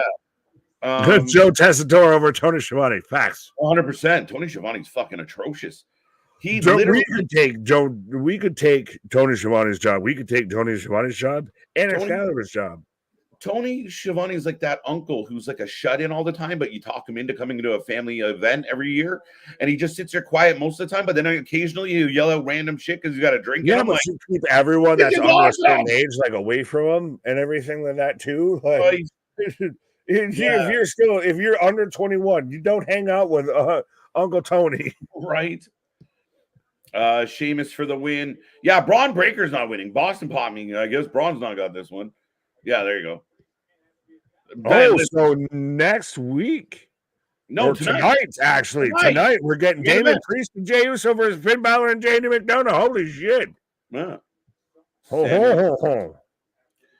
I agree with you, ABJ. I don't think Sami gets enough credit for how good his wrestling is. He puts on clinics with everybody. When your character is so good and you're such that just underdog from the underground and everything like that shit almost doesn't hit just the same. Like a Kevin Owens, his matches hit almost a little bit better, even though you'd say they're same for the parcel there of, Sammy's still killing it, but Kevin Owens, because he's not the underdog, he's not the baby face, he's not the everybody loves me, that his match is almost going to get viewed a little better. Maybe, but here comes Sheamus, ladies and gentlemen. Yeah, interesting question, but Sheamus coming out to the ring, best Raw of September, facts. You can only say that now. Trust me, we started September and my wife was already starting to sing, "Wake me up when September ends." Right. I'm like, I was born this month, bitch. Can you at least let me have my That's birthday? why she wants it over with. Right. You just go to the win. Joe over Excalibur. Yeah, Excalibur's not good at his job. If Excalibur wasn't friends with the Bucks, we'd never know who Excalibur was. In all due respect, congratulations for landing that job. I'm sure you're paid great for it. You're not good at it. He's not good at it. And again, he doesn't explain things. He's not a storyteller.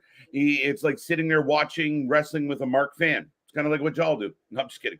But yeah, no, I mean, Tony, we'll take a pay cut to do Excalibur and Tony Schiavone's job. Yeah, like we didn't say how big of a pay cut, but we will take a pay cut. They had no excitement. They missed things. They explained things wrong. It's fucked. That's only one of the butters. What? New. I've got to Boston saying Tony Schiavone is butters. Yeah. That's so happens. Perfect. Oh, Professor Chaos. Raw first televised Triple H, or Raw's first televised triple match. We had one earlier. Today. Having it wrong. Not even the first one of literally not even the first tonight. But we're off and running, folks. Who you taking? Ludwig, Sheamus, or Strowman? And Strowman just waiting in the ring, letting Kaiser and Sheamus have it out. Oh, yeah. Well, I think that's probably a bit of the plan for this match, too, of you just don't do shit and you just let them have the match they were going to have. Right. And then you just bump alongside. Oh, Strowman Express. Nigel or Taz better on commentary, KJ Nick. They're different. Like, they're both really good differently. Nigel's like that. You can play it straight. He can go heel. So can Taz. But again, Nigel's different. Like, Nigel's more of like the pro. As Braun goes through the wall. I would rather, honestly, I'd rather have them both on commentary. Like, to me, they work really well. Like, if they were a duo on commentary. Yeah. As we go to commercial break number 12. So the push is on. But we go to commercial break. Braun Strowman down as he just went through the barricade into the timekeeper's place. So looks like Braun's out of the equation. Right. They literally just put that graphic up. What graphic? What? Probably the tag match? I don't know. Ludwig for the win. I'm officially a Ludwig fan. Ludwig for the win. Got Sheamus for the win. Break number 12. So I lose the fucking pot here. If there's more commercials. Hey, I took the honor though. I took 11. I know I initially took the push and then I dipped it back to 11 here. Mm-hmm. I hope the red ropes come back next week. Is this something that grabs your attention? Do you ever really like, oh man, I wish the ropes were different colors? I never, outside of, unless I'm trying to look for it for theming like a Great American Bash or what have you, 205 Live or some shit. I don't give a fuck about the color of the ring ropes. I don't love yellow. That they actually, like, they bounce, they can use them, they don't slip, they don't fall, they're not loose, they don't get caught up in them, what have you. Fair enough. I just need them to do what they do. I don't give a fuck what color they are. Yeah, no, absolutely. I mean, I don't like yellow. Any other colors don't bother me. Yeah, the yellow ones stand out. All right, so folks, as we're gonna dip into this quick question here real quick of what other colors does KJ hate? Because I'm with you there of yellow, I hate as a color. Orange is a close second. Mm-hmm. Like the Mexican companies will often why you gotta emphasize that aspect? Well, that's where they are.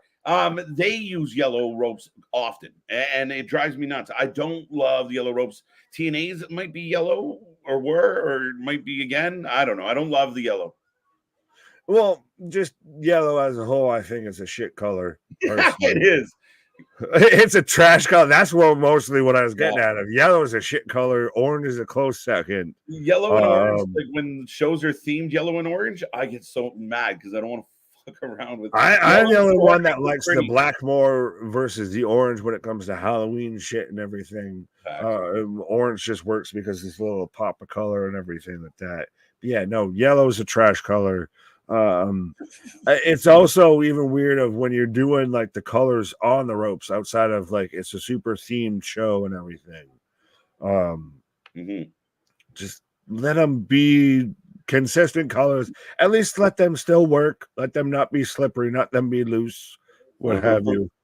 Yeah, yellow robes should never be a Yellow thing. robes are like pineapple on pizza. They should never be a fucking thing. See, I'm not absolute on that. I just like pizza. Well, now you are gonna be, bitch. Put whatever you want on the damn thing. Give me the pizza. No. TNA ropes look like chartreuse. Chartreuse. So you don't like Big Bird? No. Fuck Big Bird. Fuck Big Bird. Fuck Cookie Monster. Fuck Elmo. I'll never go to that place. 6-foot pigeons walking around. I'm gonna walk 10 toes down on Sesame Street and say, "What's up, bitch?" Anyway, folks, we are back to the action. And Ludwig's got Sheamus kicked out to the floor. Right. Oh, I've upset people. Pineapple on pizza. What's wrong with yellow honest ropes? Yeah, we're trash. As a 2-pack of ass is just trash. Too bright. Like a lot of times, like I like the white one. Oh wow! He hit the same spot he did on Samoan Joseph. Yeah. Oh, how's that chair taste, motherfucker? He did that from the ground, though. He chucked it, bro, with that much force from his ass. Honestly, I'm telling you right now, did you think that would have been a debatable thing if Braun Strowman was going to do that? The world's strongest man on that type of shit? I forgot about him, so that was I know, it's fucking insane. I thought it was hilarious if you sit there and hit the same spot when it was like him, Brock, Roman, and Joe all in the same match. Yeah. It's hilarious. But again, the cameraman was just following the run and out of nowhere, chair! Surprise, motherfucker. That's a goof idea. That's rude. Good. Oh, okay. Right. What's wrong with Pink? Nothing's wrong with Pink. So Nick never tried pizza with blueberry and strawberry? Why the fuck would I? That's a dessert-ass pizza. That's not pizza. That's a dessert. That's a dessert. That's a cookie. That's a pie. That's exactly what that is. As Sheamus with the beats of the Bowery. Yeah, we got the K2 nipple tape running in the wild over here. Well, got to protect that piercing. Yes, Dolly Driver by Ludwig. 1, 2. 2 count. Good match. Finally, some excitement, Joey. Okay. I like how everyone's just now trying to fuck with me about shit on pizza. Like, Nick's never put Twinkies on pizza? Who the fuck does that? Am I Michelangelo from the fucking Teenage Mutant Ninja Turtles out here? How high pepperoni and jelly bean shit? Right. How high are you? Right. Marshmallows and jelly beans, you motherfucker. I like black ropes like WCW 1990. Like Beat on! Hey! Shillelagh! He got a long. The rest looking. No DQ, triple threat. Yes. Motherfuck. I hate that shit at times. Little man with a big shillelagh. Here comes Braun. Yo, Strowman gonna shock the world with a W here? Oh, I don't. Jesus H. Christ. Yeah, it's over. The way he whips Ludwig around. Oh my God. Yeah. Bob's your uncle. The way he whipped that motherfucker around, like, that's a fucking sack of potatoes. Never bet against TBD, folks. That's the lesson here. Never bet against TBD. This is, ladies and gentlemen, what KJ always picks TBD in any match. It could be Roman Reigns and Cody Rhodes and The Rock versus TBD. KJ's taking TBD. Unless it's AEW. Your TBD comes out, does 3 flips, and you never see him again. But debuting that day for TBD. I thought Butch was British. He is British. Yeah. Okay. Yeah, we're getting the team up. I used to be you.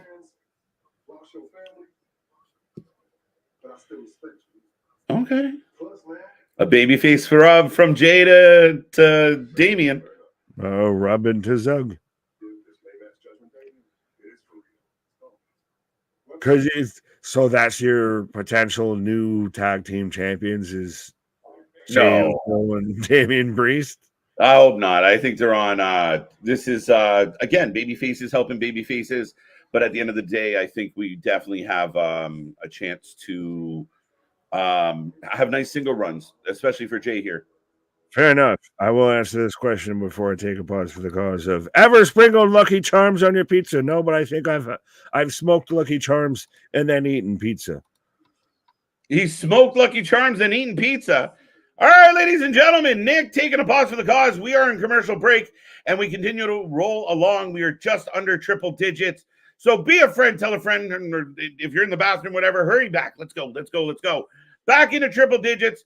Pineapple belongs on pizza, and I will fight it to the day. It's funny because I just don't have an opinion. If you hand me a slice of pizza and it's got pineapple on it, I'm going to eat it. That's it. I'm going to eat it. If it doesn't, I don't. I'll put it this way. I never order pizza with pineapple, but I don't care if it's there. Shrimp on pizza, I've done that once. There we go. Pizza sucks on pizza. There you go, Spaz. A pizza sandwich, 2 counts. We are in a commercial break still. Pete Dunne's here.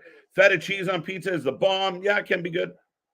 I went forever. I couldn't. Back when I was a kid, I worked in restaurants, and the feta cheese would come in a bucket, and it was gross. And I wouldn't eat feta to save my life until I was in my 30s. I thought Butch was British. He is British. What happened there? Buffalo chicken pizza is awesome. We are on commercial break. If you are just tuning in, we are having a quick pizza discussion on commercial. Pizza, pepperoni, and cheese and bacon. That's the go-to. That's the staple. Pepperoni, cheese, bacon.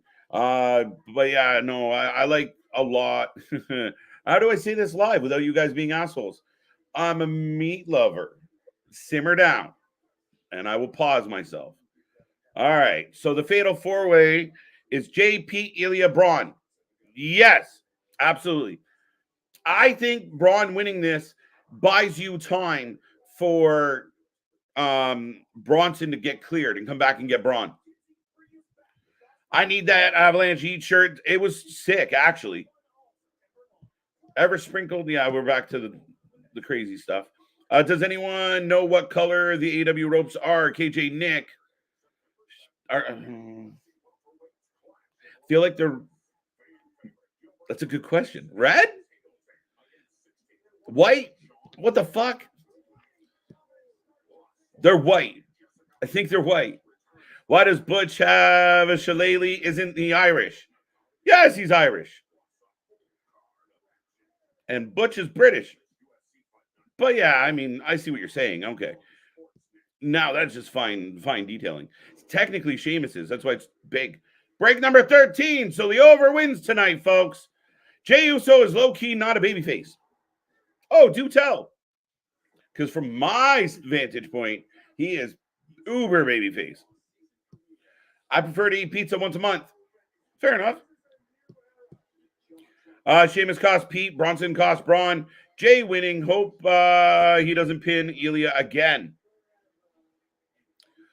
Ilja's fine. Ilja's, again, he could take the pin. He might not. Maybe Braun takes it. I don't know. I think it's going to be very interesting. I do think that Sheamus might want to go after Pete because Pete went after Sheamus. So like you said, check mark on that. Bronson cost Braun, check mark on that.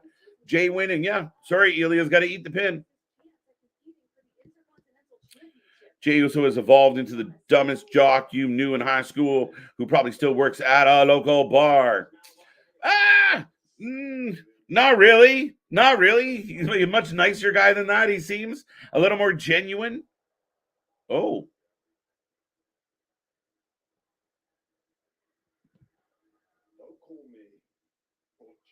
Don't call me Butch. As Jackie Redmond gets upsets Pete Dunne. Hope they're a beatdown by the Judgment Day. Has Rhea has watched the beatdown. Could be. Dom and Liv is going to interfere with the 100%, Jason. There's no doubt about that at all. I don't think that's up for discussion in any way, shape, or form. Fully expect it. Keep in mind the Terror Twins won at the pay-per-view, so this might be a chance for Judgment Day to get some of their heat back. I love banana peppers on pizza. I don't mind, never order them with banana peppers, but if it's there, I'll eat it. Pizza, I mean, again, I say it's a lot like another thing, because even when it's not the best pizza, it's still pretty good. Still fucking pizza. Pizza on pizza. I don't know how we got there. Feta ain't meta. That's ridiculous, MDB. Deep dish Chicago style. Delicious. I'm in. Every once in a while, a cheesesteak pizza is lovely. You guys are all just making me fucking hungry. That's rude. There you go. Jalapenos. I'm a avid jalapeno fan. So yeah, that sounds like it.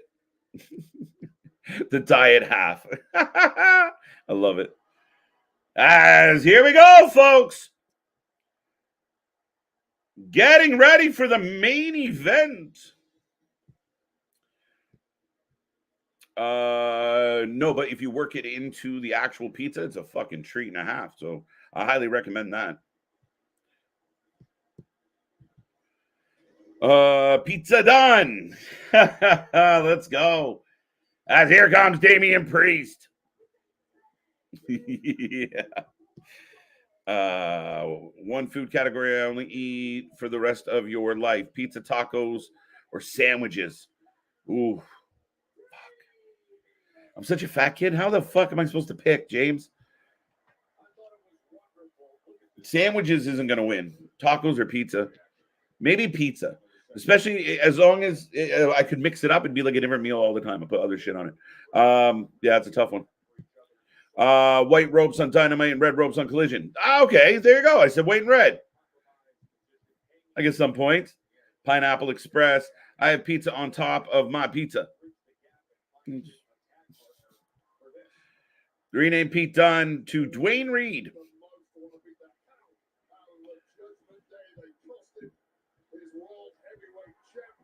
It's part of the chart, 100%.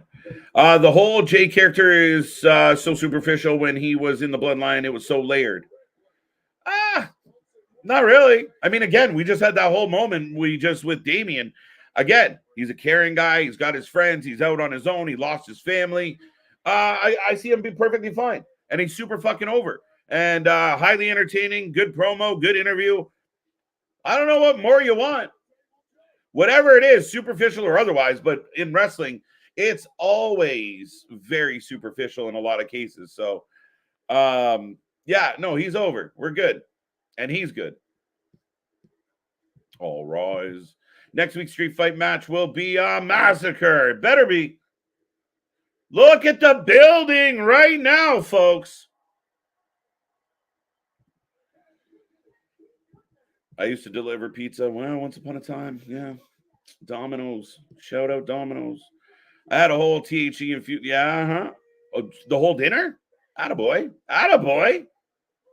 That's the way to do it. If I ever go to Canada one day, I'm trying the pizza. Yeah, America doesn't have pizza. We got those fucking things everywhere. That's like pizza's not great pizza, but it's always fucking open. So yeah, that's your drunken stumble in and they're still making pizza. We're good to go. Not bad, but it's not great. It's time for the main event. Pizza. There you go. There you go. MDB giving the whole breakdown. Tacos. Steve G. I'm almost there with you. But I think I'm going to go sandwich with multi-grain bread. Lots of variety. Facts. For me, it's pizza. Yeah, exactly. All right, folks. We're back to commercial break. Just killing time. Welcome to this week's edition of Let's Make KJ Hungry while on stream. Pizza Hut, my pizza. Yeah, big fan. But ladies and gentlemen, we are rolling on. We are about to get the main event. Get your predictions in. Who are you taking? Who do you got in this matchup? Let me know. But don't forget, we are back tomorrow. NXT, the fallout from No Mercy. What will happen on NXT tomorrow? Dynamite, the go-home show for All Out. Thursday, the preview show for All Out. Friday, Collision, Rampage, and SmackDown. Again, last week we did 4 shows. This Friday, we're doing at least 3. Saturday, we are back for All Out. It's going to be a big one, going to be a fun one. And I'm not going to lie, I was setting things up for the show. The All Out card is really appealing. I really like what we have so far. I hope they don't add too much more. They will, but I like what we're getting so far.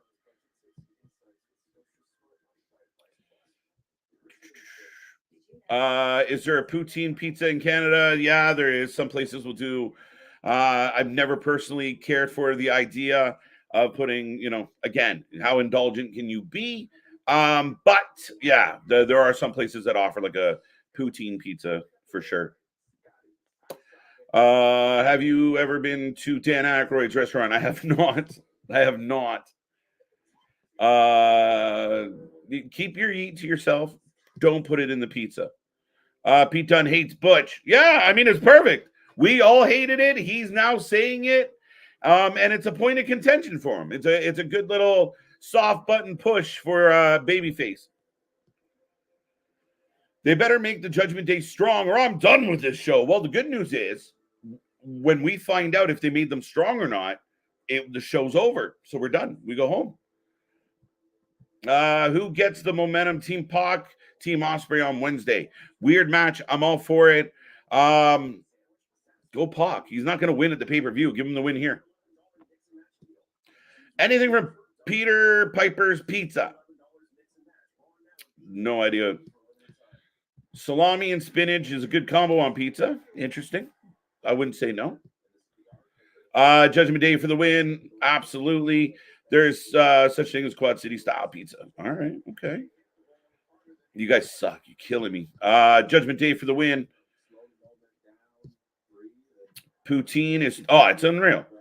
We have poutineries here. So you go get like basically like a meal put on your poutine. So there's like a poutine and then you get like buffalo chicken poutine or pulled pork poutine or a mix of all of it with like sausage and bacon and ridiculous shit. I actually think I posted the menu in the Discord once upon a time. But yeah, no, again, it's ridiculous. And you got that one. Interesting, Tony. What did MDB say? So dumb. Damian and Jay win. Poutinery sounds, doesn't it? Welcome to the poutinery. What would you like on the menu, sir? Fried with a steak sub. No, I'm down. Yeah, please help me. Well, here comes the Judgment Day, your tag team champions. The booing is hefty. Breakfast pizza is good. I like doing that every once in a while. It's not a bad shout at all. Are you interested in the Rascals versus Hank Tank? Yeah, it's going to be fun. How could you not be? Hank and Tank's been getting some love. They've kind of found a groove. The Rascals probably going to win. And Gallus. I'm a big fan of Gallus. I think Gallus is ready for the main roster. They do a lot of jobs in NXT, but they're helping a lot of the younger talent. They are really good. So it should be fun. I came across a kimchi poutine recipe in an old Cowboys and Indians magazine. My uncle gave me 15 years ago. That's amazing. That's crazy.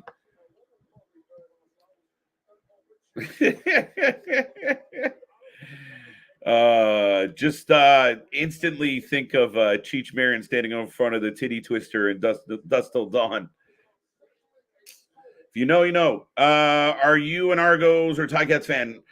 Neither. I don't follow the CFL. I know, bad. CFL is not the biggest of deals here. I mean, if you're out in Saskatchewan, you're a diehard CFL fan.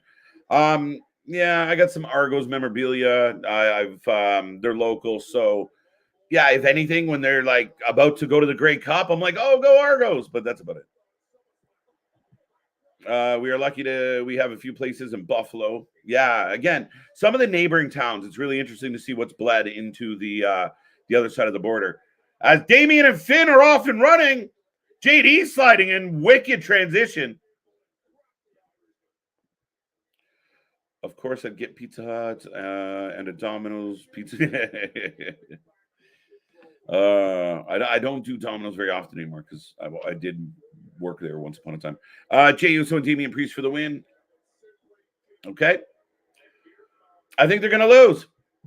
I'm from Chicago, where pizza is king. I don't know. Does it make any sense that Nyla Rose first? No, not really. But again, if you're trying to get a babyface win, kind of like what we talked about earlier tonight, I can't really be mad at them because, again, you're allowed to have a bit of a throwaway match. So, again, it depends what their plan is, but not every match has to be superstar, top girl versus top girl. You put Nyla in there, she's going to work Mariah a little bit, and, May will get a win. That's all that does. That's the purpose it serves. I can live with that. There's always probiotics and probiotic supplements to help proper digestion. Just put it right on the pizza. Fuck it. Off the ropes. Drop toe hold into leg drop. Nice start to this match, folks. What Unbroken say?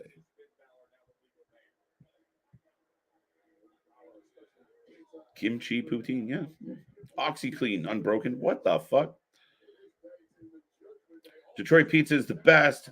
Yeah, in the States, you guys debate that a lot. Like, we don't have, like, Toronto pizza is better than Vancouver pizza. I don't think, anyway. But you guys very much New York pizza, Chicago pizza, Detroit pizza. Where's a place? Is it like New Haven supposed to have good pizza? Am I crazy about that? Did I make that up?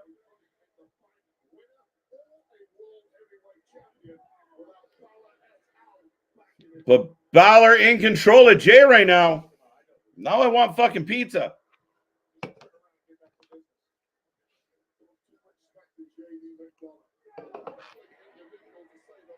Up goes Finn. Up goes JD. On WrestleMania season or Rumble season, could we get Alexa? Alexa will be back. We just don't know when and where or why. That's because Canadian pizza. That's where you're wrong. That's where you're wrong, my fellow friend. The thing that's great about Canada, especially certain epicenters of it, the bigger cities, it's so multicultural. The best jerk chicken kick-in, but made from people that are generally from the countries. Italians making pizza and pasta. You got, the Chinese food that's authentic. You can go get some pho. You got a lot of options in a place like Toronto. And again, you're not getting you do get your knockoffs, don't get me wrong, but there's a lot of opportunities to get authentic, genuine, cultural food, Indian food. Again, we have a whole lot of options. So you shut up. We have amazing pizza. We just don't have again, nothing's Canadian. It's all it's still Italian pizza. This Italian pizza is good. Faux. I know this is an ongoing fight with somebody. We can never agree. It's just say it the way it's spelled. I wouldn't know. I've never been to Canada. Come to Canada. Let's go. It's a nice place. I know you do. I know. What did Anthony say? Buffalo has the best pizza in all states. Is that all right? Okay. And you're not currently in Buffalo, so you don't have a reason to lie for Buffalo. I know history, but we're good. But ladies and gentlemen, we are on another commercial break. So break number 14, I think, Curtis. So we are still rolling through the main event. As now I'm getting a pizza commercial. You guys are killing me here tonight. It's frozen pizza, but I'm getting a pizza commercial. Oh, Canada. Canada's awesome. I'm such an amazing country, and we got issues like you guys have issues, and most of it stems from the people that we let run our countries. It's unfortunate because a lot of things have gone wrong, but without getting on a political soapbox, it's a beautiful place. It's a beautiful place. Someone said JD has a Funko Pop head. Now I can't unsee it. That's been the ongoing joke. JD McFunko Pop. He 100% looks like a real life walking fucking McFunko Pop. It's crazy. Atlanta has shit pizza. Fair enough. Logo Pizzeria, Oklahoma has good pizza and great spaghetti. Mixed sized, massive bowls. Can't go wrong with massive bowls. Canada can't even make molasses. Had to settle for honey. You never settle for honey. And molasses is fucking gross. Who the fuck is eating molasses? I will make it to Canada. You better. KJ's Real Canadian fights for the rights. MDB, you stupid some days, man. That's too funny. Maple syrup's delicious. I don't know why we get razzed for it. We have a lot of maple trees. It's fucking awesome. Yeah, son of a bitch.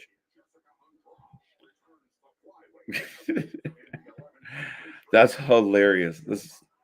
Canada has been the best place I have ever visited. I'm dying to go back. See, Anthony knows. Anthony knows. Break 15. That's outrageous. I'm broken. I'm with you, man. That's crazy. That's more than 4 an hour. Like, what are we doing? No, it's a 5 an hour. I thought we were only on 14 breaks. Who pissed on Toronto's arena? Don't do it. Enough. Don't do it. Enough people are already doing it, my friend. Please don't add to it.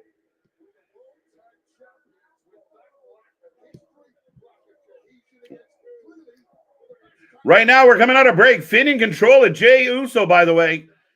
Back and forth. Horrible hockey teams. In Canada? Fuck. Can't win a cup. I don't know what to tell you. Buffalo, there's nothing good about Buffalo. Except we go to watch Leaf games in Buffalo for cheaper than we do here. Honorary Beastie Boy. There you go. Samantha Irvin is random. Speaking of things I'd like to... Anyway, Jey Uso in an arm bar. Alpha Fight is okay superhero team. Alpha Flight is an okay superhero team. There we go. Here's a story I got to share with you guys. When I was growing up in Queens, New York, the pizza place in the neighborhood called Dominik's. I go there every Saturday. We had a place, an Italian-run place called Ricci's. Shout out to Ricci's. And anyone ever know what I'm talking about? The best pizza, the best veal, the best, like some of the best food I've ever had. I miss it. I just want to visit Toronto and wear my Degrassi jersey. That's funny. They keep calling him a bobblehead. It's rude.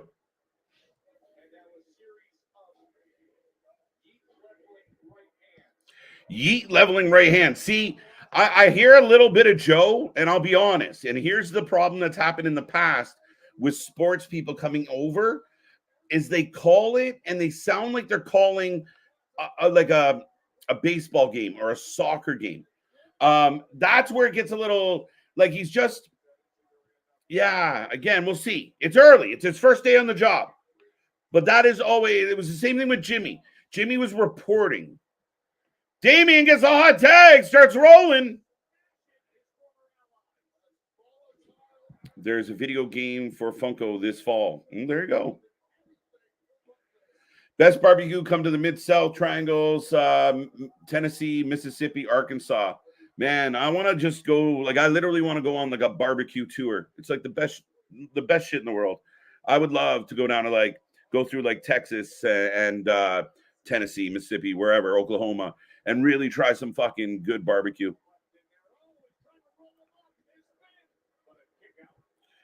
Is Joe tired? Maybe. It's a long day. Joe's not used to doing this 3-hour haul that we do. Damian.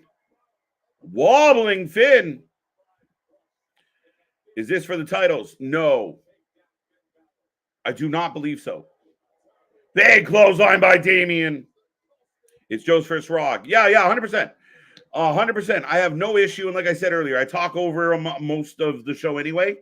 That's my only concern with past people from that field is it's different, right? Like instead of reacting to the action, they're calling the action. Does that make sense?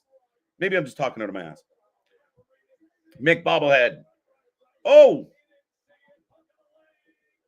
2. JD, don't Google me. It was the best KO line. Can I get your thoughts about Asuka re-signing with the WWE? Again, not surprised. Asuka's a big part of this division. I think she will be for a long time. Good signing. And I'm glad she re-signed. We didn't have to hear all the rumors about where she was going to wrestle next month. Blind tag by Jay. Double clothesline by Damian. Oos to the top. Both men up. Crossbody. North Carolina got good barbecue. Yeah, we're going to have to take like the Wrestling for Life Roadshow and just do our do the live streams from barbecue pits. Big spear from Jay. Nick, we're getting a van. Let's go. I don't like that we're getting Finn fighting Priest tonight. I want it. Yeah, but I don't mind it in the tag team avenue. There's Liv. There's Liv. Yeah, I don't mind them getting a little touch of each other. Pause. In a tag match, in a position where, again, I think it's an okay way to introduce or kind of connect the dot, which we already had there. So I get what you're going to come back with, but I don't mind it. Speaking of not minding, Liv is at ringside causing trouble.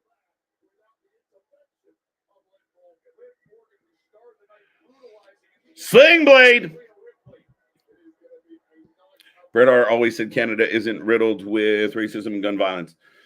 Long story. Don't want to get into it right now. But again, we've always been kind of like the cleaner, peaceful, or happier version of you guys, right? We're very Americanized, very exposed to your media and such, but very amazing place to be.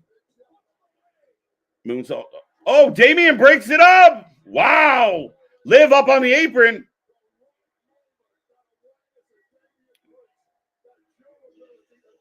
Here comes Rhea Ripley. This is so good.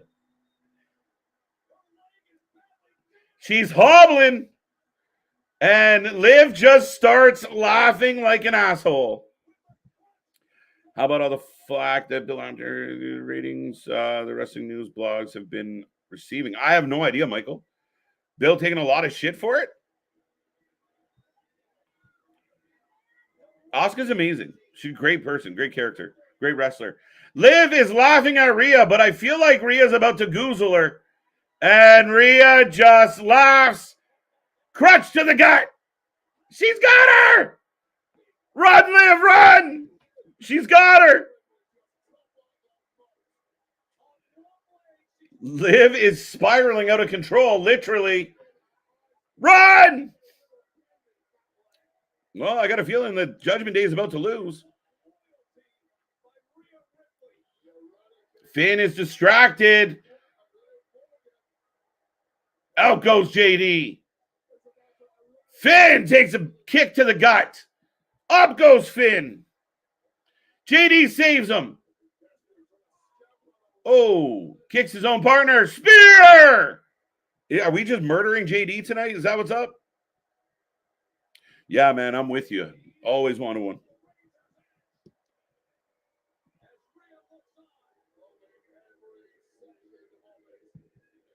A little bit, right? I'm good to see you, smile, Mark. Jay to the top. Damian nods, like, go ahead, get the pin. Jey Uso gets the 3. Judgment Day gets murdered. Holy shit. Yeah, you're going to get that. There's history there. You're going to get that, Damian. Hold on tight. A lot. Yeah, definitely a lot.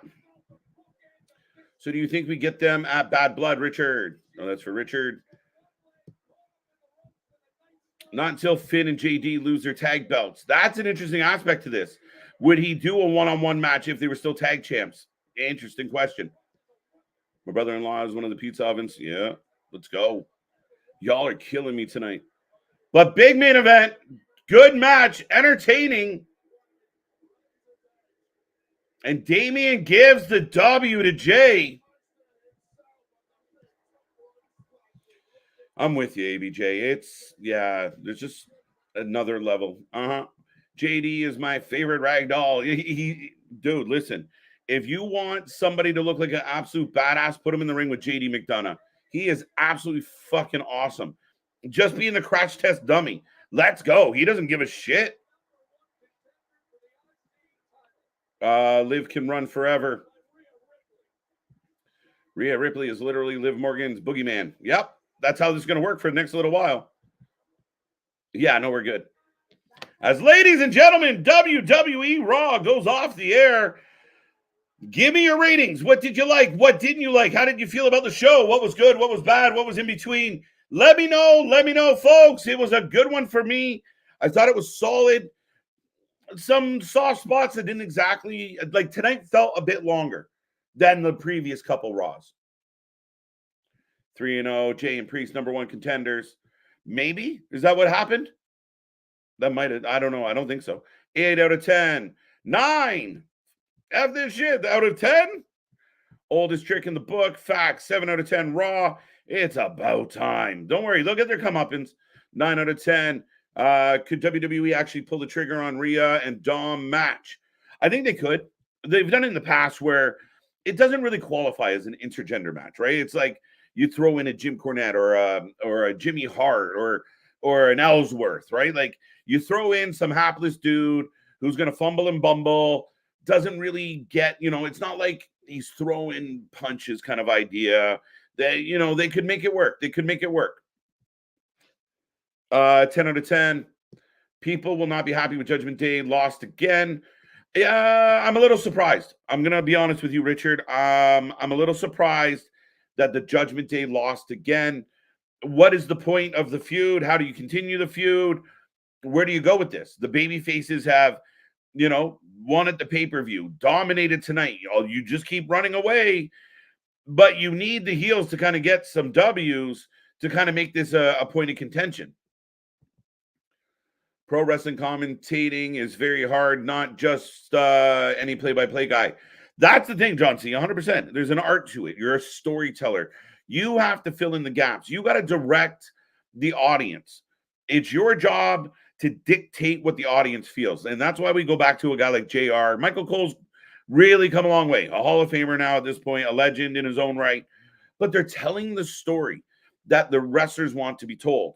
Who's the bad guy? Who's the good guy? Who should you be mad at? Who should you cry for? It's a tough job where that emotional side of things isn't in the sport the same way. So a lot of times the play-by-play are just calling swing and a miss, a little outside. So again, we'll see. Joe, from my point, did pretty good tonight. 8 out of 10 says ABJ. Could we get Stephanie versus Julia in NXT at some point? 100%. They're all going to be there. Delta's going to show up. It's going to be insane, the talent that is there at some point. But if they're going to be there, they're probably going to cross paths. JD is like a blow-up doll at a pool party. Facts.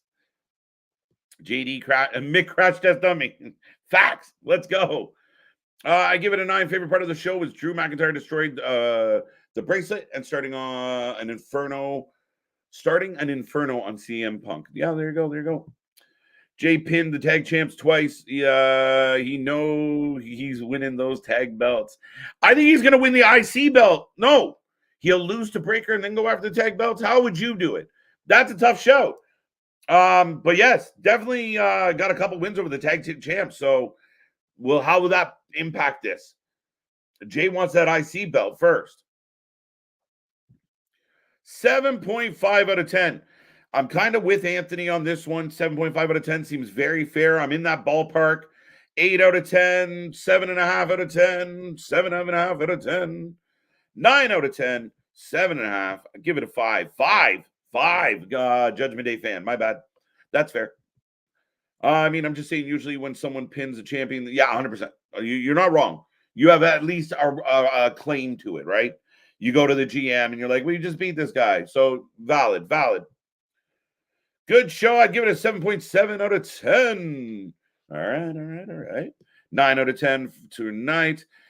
Mama's mad. Mama, MMA's mad.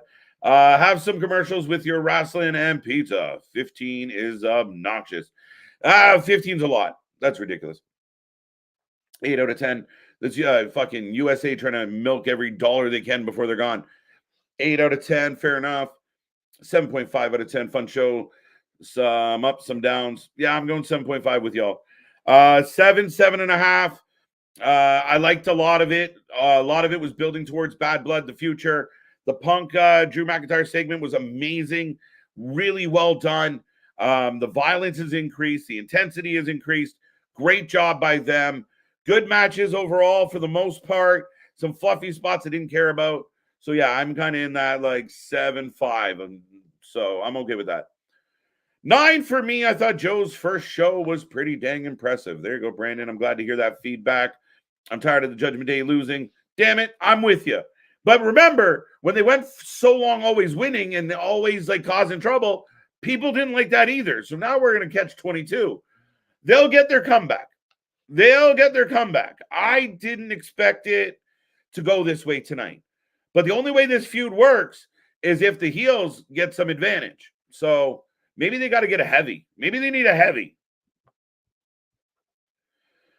Not going away until Raw goes in. Yeah, there. Good night. All right, folks. I will say last call on the chat. Any final comments, any final words, get them in now.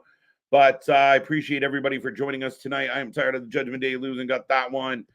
But again, we are back tomorrow. 9 out of 10. The show was good. 7.6. That seems fair. Safik giving me the Price is Right treatment. It would be really cool if Sami Zayn as world champion. It would. It would. Do I think it's going to happen? I don't. Could they surprise us? Yes. That's why it would be a surprise. But a heavy, heavy underdog. I don't mind this matchup with Gunther. I like it. I think there's something there. Sami's a great storyteller. And I think an underrated in-ring performer. JD can sell his ass off. Jesus Christ. Oh, no. He's unreal. Unbelievable. I think the next week's Raw will be better. Again, last week's cooked. The week before cooked. The week before was really fucking cooking. This week, a little bit of a dip. That's fine. We got next week. And again, not all shows are going to be perfect. We're not going to love every show. This one wasn't a barn burner, but it wasn't bad at all. So I'm good with it. I'm good. Looking forward to the Howdy 8 match. 100%. We will be here live for it tomorrow, next week and tomorrow. But we will be here live. And that will be a fun reaction to watch, guys. Judgment Day will keep losing until they get a woman to match Rhea. In comes Raquel. Raquel's a good shout. That guy just said, do they need help? Are they just tired of being bullied? They need an equalizer. Raquel's a good shout. 8 out of 10. Great Raw. It's good. And Raw is killing SmackDown. 8 out of 10. Us over everyone. Thank you so much, MDB. Jay loses to Breaker in the tag belts. That could be the way it goes. Have a blessed night. 7.5. 7.5. All right. We're going to wasabi. We're going to just like take it down. Take it down. We're good. We're good. They'll get their comeback. I promise, buddy. They'll get their comeback. But, yeah, they did take another hard L tonight. Jay looks good, though. You can't have it always. Jay looks good. 10 out of 10 from Kevin. Congratulations again on your predictions championship. But, ladies and gentlemen, we are the Wrestling for Life Network. We love bringing you these streams. We thank you for being a part of it. If you haven't clicked the buttons yet, please do so. Plus, you can follow us on social media. Check out our Discord. Go get your Fuck Meltzer shirts. Support two causes all at once. But be here. Be a friend. Tell a friend.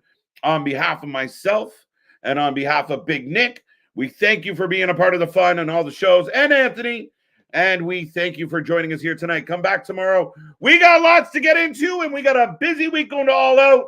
And until then, I'll see you on the flip side. See you on the flip side. Let's go.